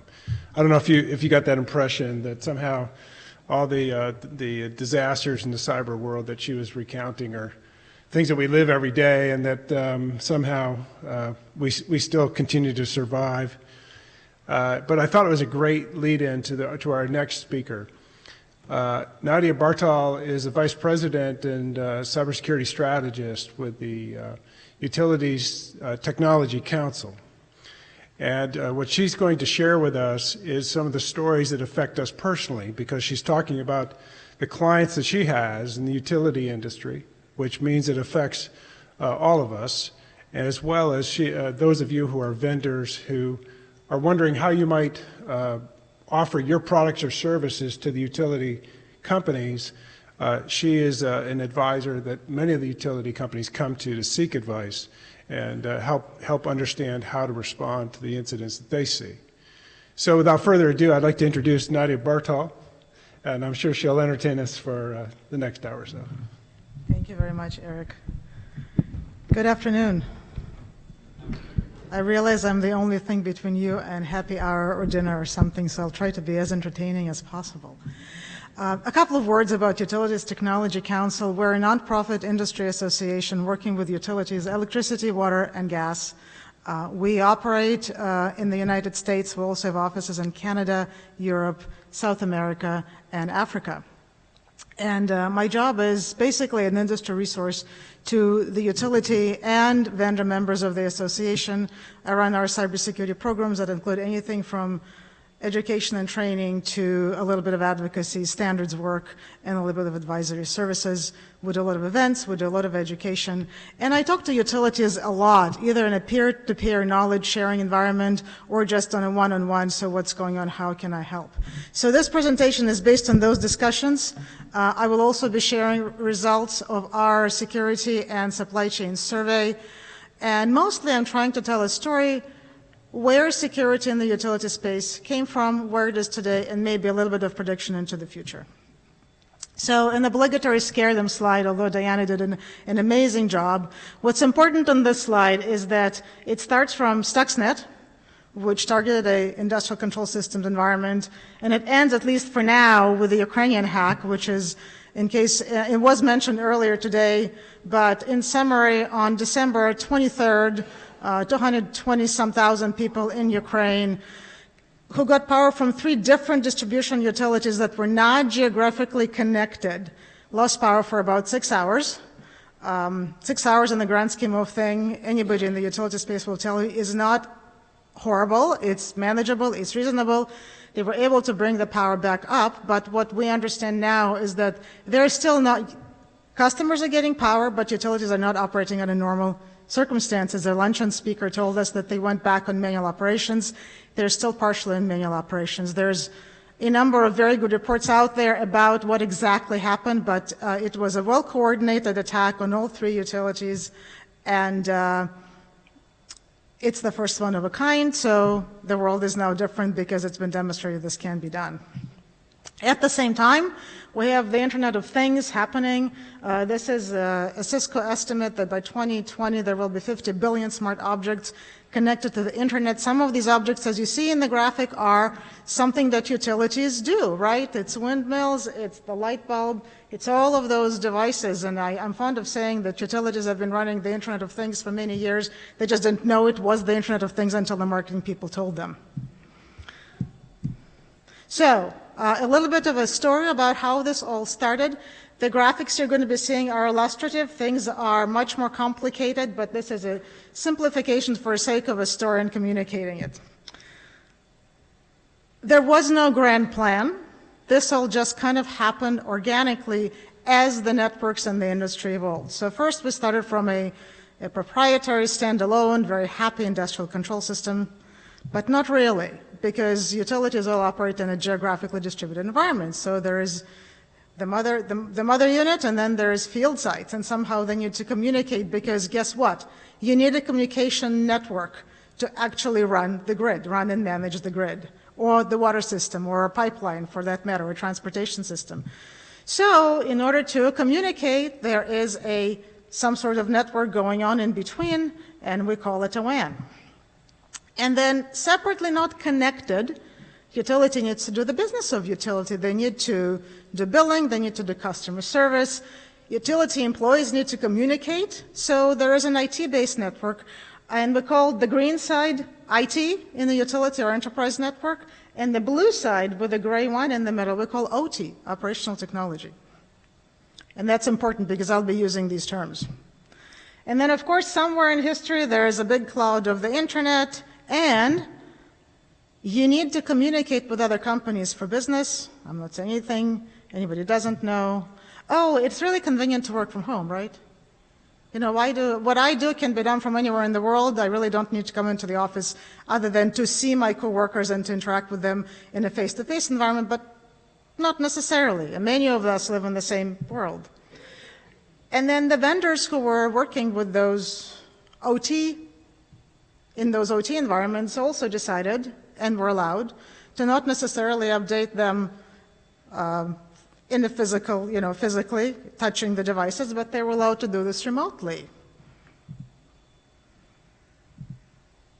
Oh, and then the technology that the OT lives in became the same as the technology that IT lives in. So we went from proprietary protocols that nobody understood and nobody knew what to do with to something that is well understood and is vulnerable and known to more people.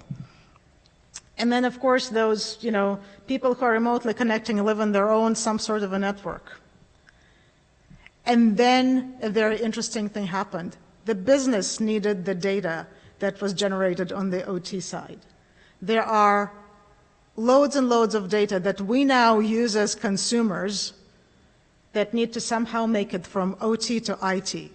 20 years ago, I had to call the power company and say, I'm having a power outage, if I got through, right? And then they would tell me, okay, thank you, we're going to send a truck out and figure out what's happening. Today, if I still have battery in my devices, I can pull up Montgomery County, Maryland map from PEPCO, from the local utility, that tells me that there is thousands of outages, or maybe 3 in my neighborhood, and sometimes they even tell me the approximate time of when things are going to happen for me. That's because we have the data from the blue side, and somehow we put it to the green side. So yes, there is a connection. It's usually architected in a secure way, and people know what to do with it, but nevertheless, there is a connection. And then something I haven't been able to figure out is there a pattern how smart grid connects? I don't think there is a rule, there is a pattern. But this is all this, it's just kind of grew because we needed it to do what we need to do in utilities. And by the way this is physically located is not always obvious and trivial. So then we try to figure out where's the physical boundary of this thing and of this thing, which becomes really important with our regulator, by the way. So the moral of the story is systems evolve beyond their intended use. This is one of my favorite places in the world, the Tower of London, which was impenetrable when William the Conqueror built it in 12th century, right? But now the moat has been filled, and you can look over from the tower and you can fly over. It's no longer secure.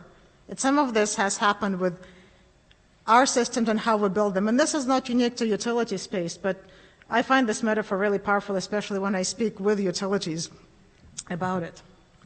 And this is the world we're moving to, where a physically secured utility data and control center somewhere in a location with all appropriate physical security and appropriate cybersecurity.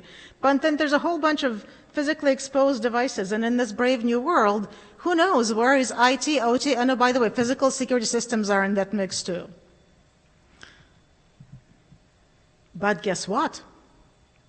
In the organization of a utility, very frequently these converged things are managed by people who report to different departments, and they work in different departments.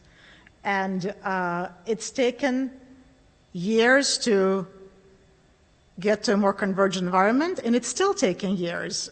And there are some insights from the survey that I will share. So this is an exemplary series of cylinders of excellence. And this thing that we're now calling IT-OT convergence, which is the technology is the same, the IT-based technology, Internet Protocol technology, is living on both sides of this divide, plus physical security. And some utilities, and actually more and more utilities, are moving into converged organizations. What is a converged organization? It is when my IT, OT, and sometimes physical security work for the same executive.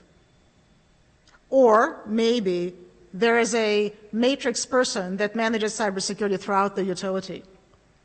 It's difficult, it's challenging because of different priorities and different kinds of things that all of these professionals care about, but that's where things are going. So why is it difficult? Because IT and OT are similar but different, and they have different security implications. So I've been with utilities for 4 years, almost 4 years, and when I showed up, one of the first things I was told is, forget your CIA triad, right? How many people in this room know that utilities do not care about CIA triad? Well, they do, of course. But what they most care about is reliability and safety. And then us people from the IT country have to translate reliability and safety into, well, maybe it's availability, integrity, and safety, and confidentiality, at least on the OT side, because guess what? That data needs to be there. Those communications that help manage the grid, they need to be there fast, immediately, and then they need to be correct, so integrity. They're not really confidential, it's signals, right? Confidentiality is very important for utilities' customer records if it's a distribution utility, absolutely important, but that's on the enterprise, that's on the IT side. On the OT side, we're all about reliability and safety. In IT network, we do all kinds of things. It's really hard to predict. OT network, very predictable.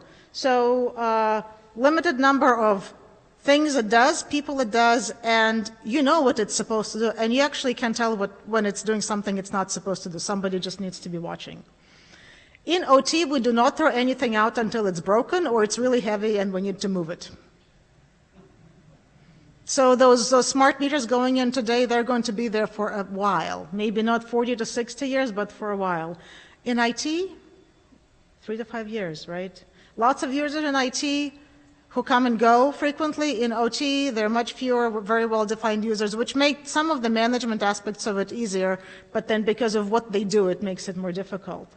Different people working in these environments. So when these departments started to converge, it was, in addition to different goals and different priorities, there's these people with different backgrounds that had to learn how to work together, how to interact, and how to share what they did. On an enterprise network, usually, it depends, but there is no impact to the physical world. It's all about data confidentiality and privacy and intellectual property. As a very senior colleague in the utility world told me several years ago, something can go boom. And that stayed with me. It's actually, we can feel it. We can lose power. People can get hurt or die if it's a utility worker and something happens while they're servicing that, when they're on that pole. It's a different paradigm, and it's interesting how difficult it is for me when I go to a completely IT environment explain that it's about the physical impact. It's not about the data. So still work in progress. And so that gets me to primary concerns of what we care about. And both are important, but it's different. And then people who work with these things behave differently and achieve different results. We are a very regulated industry. Lots of people want to help because electricity is fundamental, right? Nothing else works without electricity. Water is the only utility you ingest, and the list goes on. These are all really important things for our way of life. Lots of governance globally on this topic. Specifically, our regulator is called NERC. Our regulator is FERC, Federal Energy Regulatory Commission, and it's executed by NERC, North American Electric Reliability Corporation. Interestingly enough, generation and transmission of electricity is regulated by FERC and executed by NERC. Distribution is regulated by states. There's lots of interesting conversations about, well, maybe we need to regulate distribution. Would have to change laws to do that, but the attack surface is in distribution. So all utilities are working towards making their security better. And of course, there's a bunch of standards and guidelines, and most importantly, the number of groups in the utility space that work on cybersecurity is absolutely staggering. 4 years ago, a large utility did a survey, and they discovered there were over 60 groups in the US only that talked about security in utility space.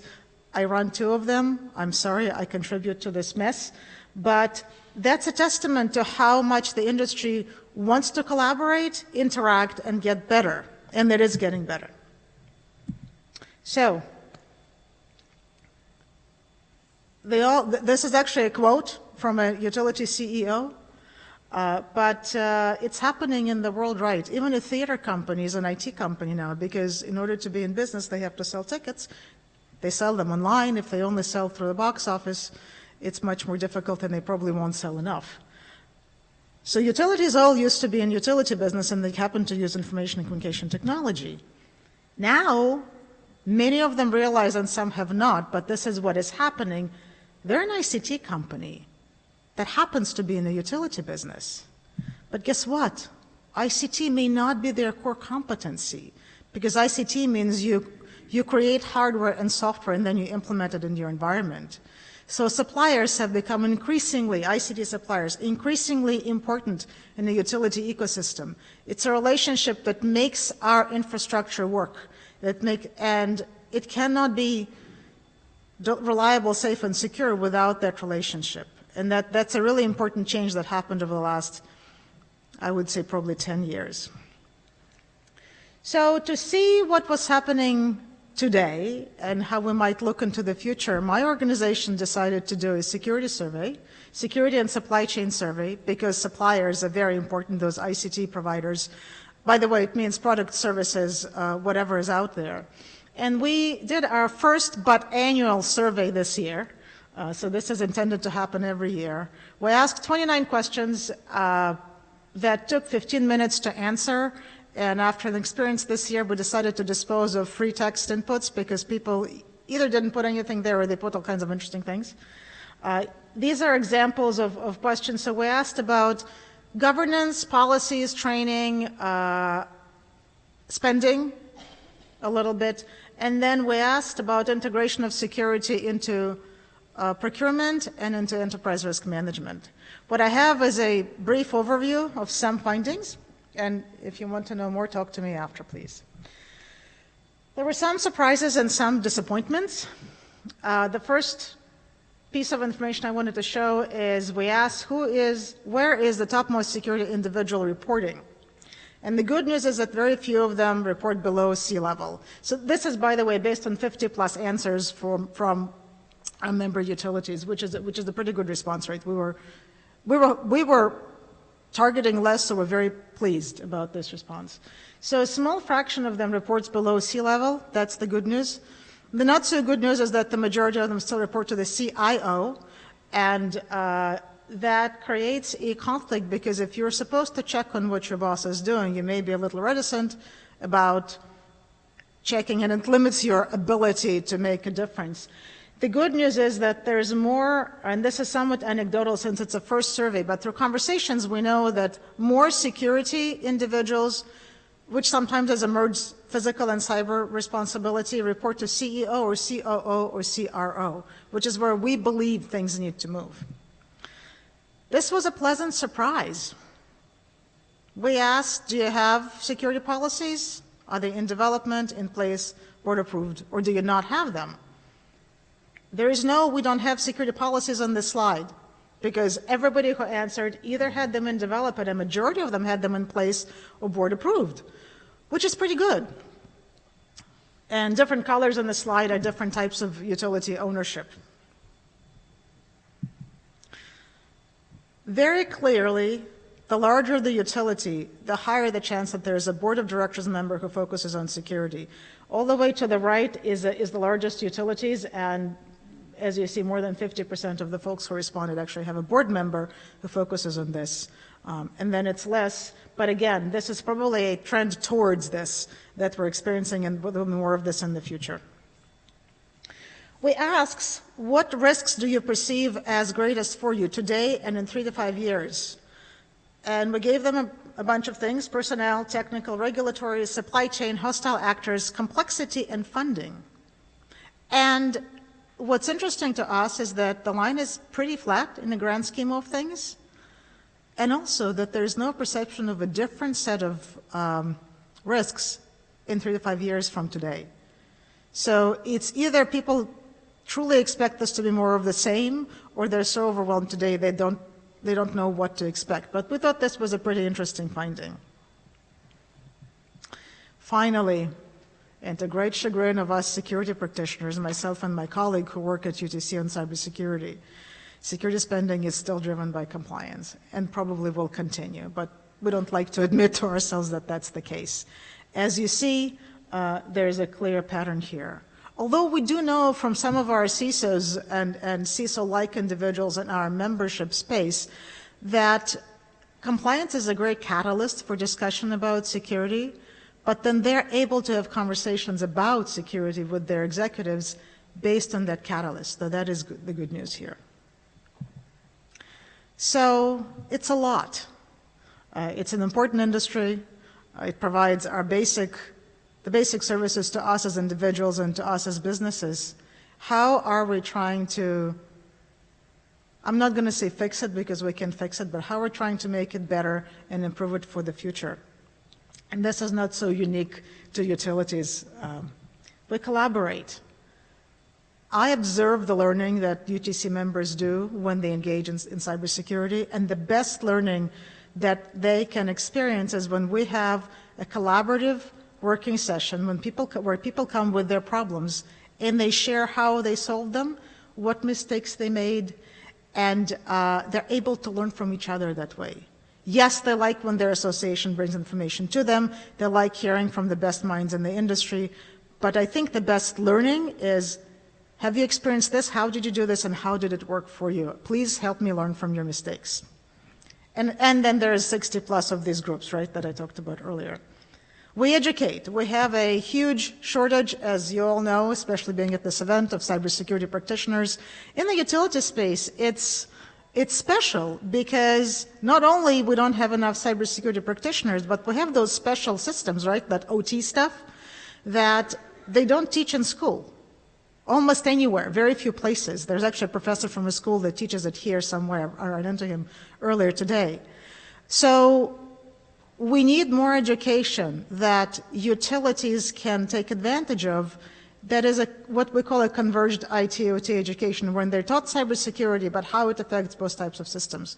And actually, UTC partnered with the Thomas Edison State University to create a graduate certificate that prepares these converged practitioners, which is really important for our industry. So I can't just take a regular IT security person, put them in the utility space, because they're not going to be successful. They need other information. They need to understand there are these differences in the priorities, and they need to understand how to work it.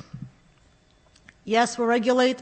Regulation is important. It gave us, utilities, a baseline of minimum practice, but it has limitations, which is why it is not the first thing I put up there, and it's on like this way on the slide. Technology is important, but we have a lot of good technology. What we need to work on is people, again, to educate them, to help them understand what practices they need to implement, and to help that collaboration across the organizational divide, whether it happens through a truly converged organization or it happens within an organization that has a bunch of matrix teams that work together. To make that happen, governance is important, and of course culture change, because these different folks, some of them think that confidentiality is more important, and some of them think their liability and safety is more important.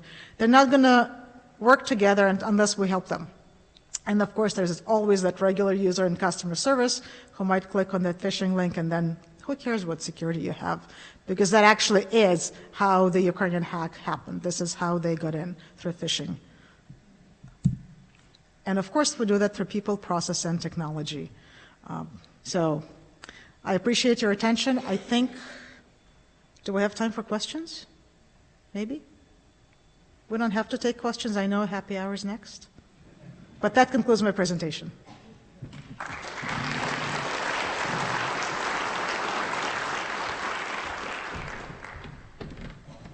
Nadia, I have one question, which was, when we talked earlier, you made a point of differentiating between the security skills of the larger utilities and the smaller ones. So for the people in the audience, how would they think about helping the ones that need the most help? Thank you. That's a great question. So like in any industry, and I recently heard financial services industry discussing the same issue, a larger organization in the utility space is better equipped with people, funding, and ability to process everything that they need and stand up their own security program and run it. Smaller organizations, just because they're smaller, have to be more creative, and they can't always, sometimes they can, but they can't always have all of the expertise that is needed these days to run security programs. So there's more outsourcing that happens in the smaller space. Not everybody can stand up their own SOC. Not everybody can have their own lab. So what we have in the utility space is, for example, companies that provide lab services to utilities, and by definition, smaller utilities take advantage of those services more because a larger utility can have their own testing lab, and a smaller one may not, again, just because they're smaller, just because of the environment. I'm going to quote, or close to quote, a financial services individual that I heard a couple of months ago who was talking about threat sharing. And what he said was, and I think it was, anyway, what he said was large banks can take those threat feeds and they know how to process them and they know how to consume them, and we can just send them a file. Smaller banks who have their IT outsourced don't even know how to ingest these things.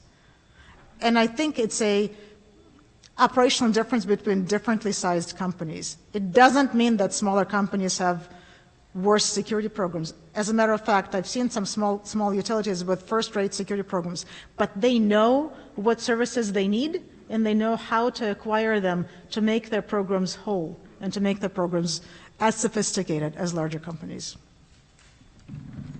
Good. Thank you, Nadia.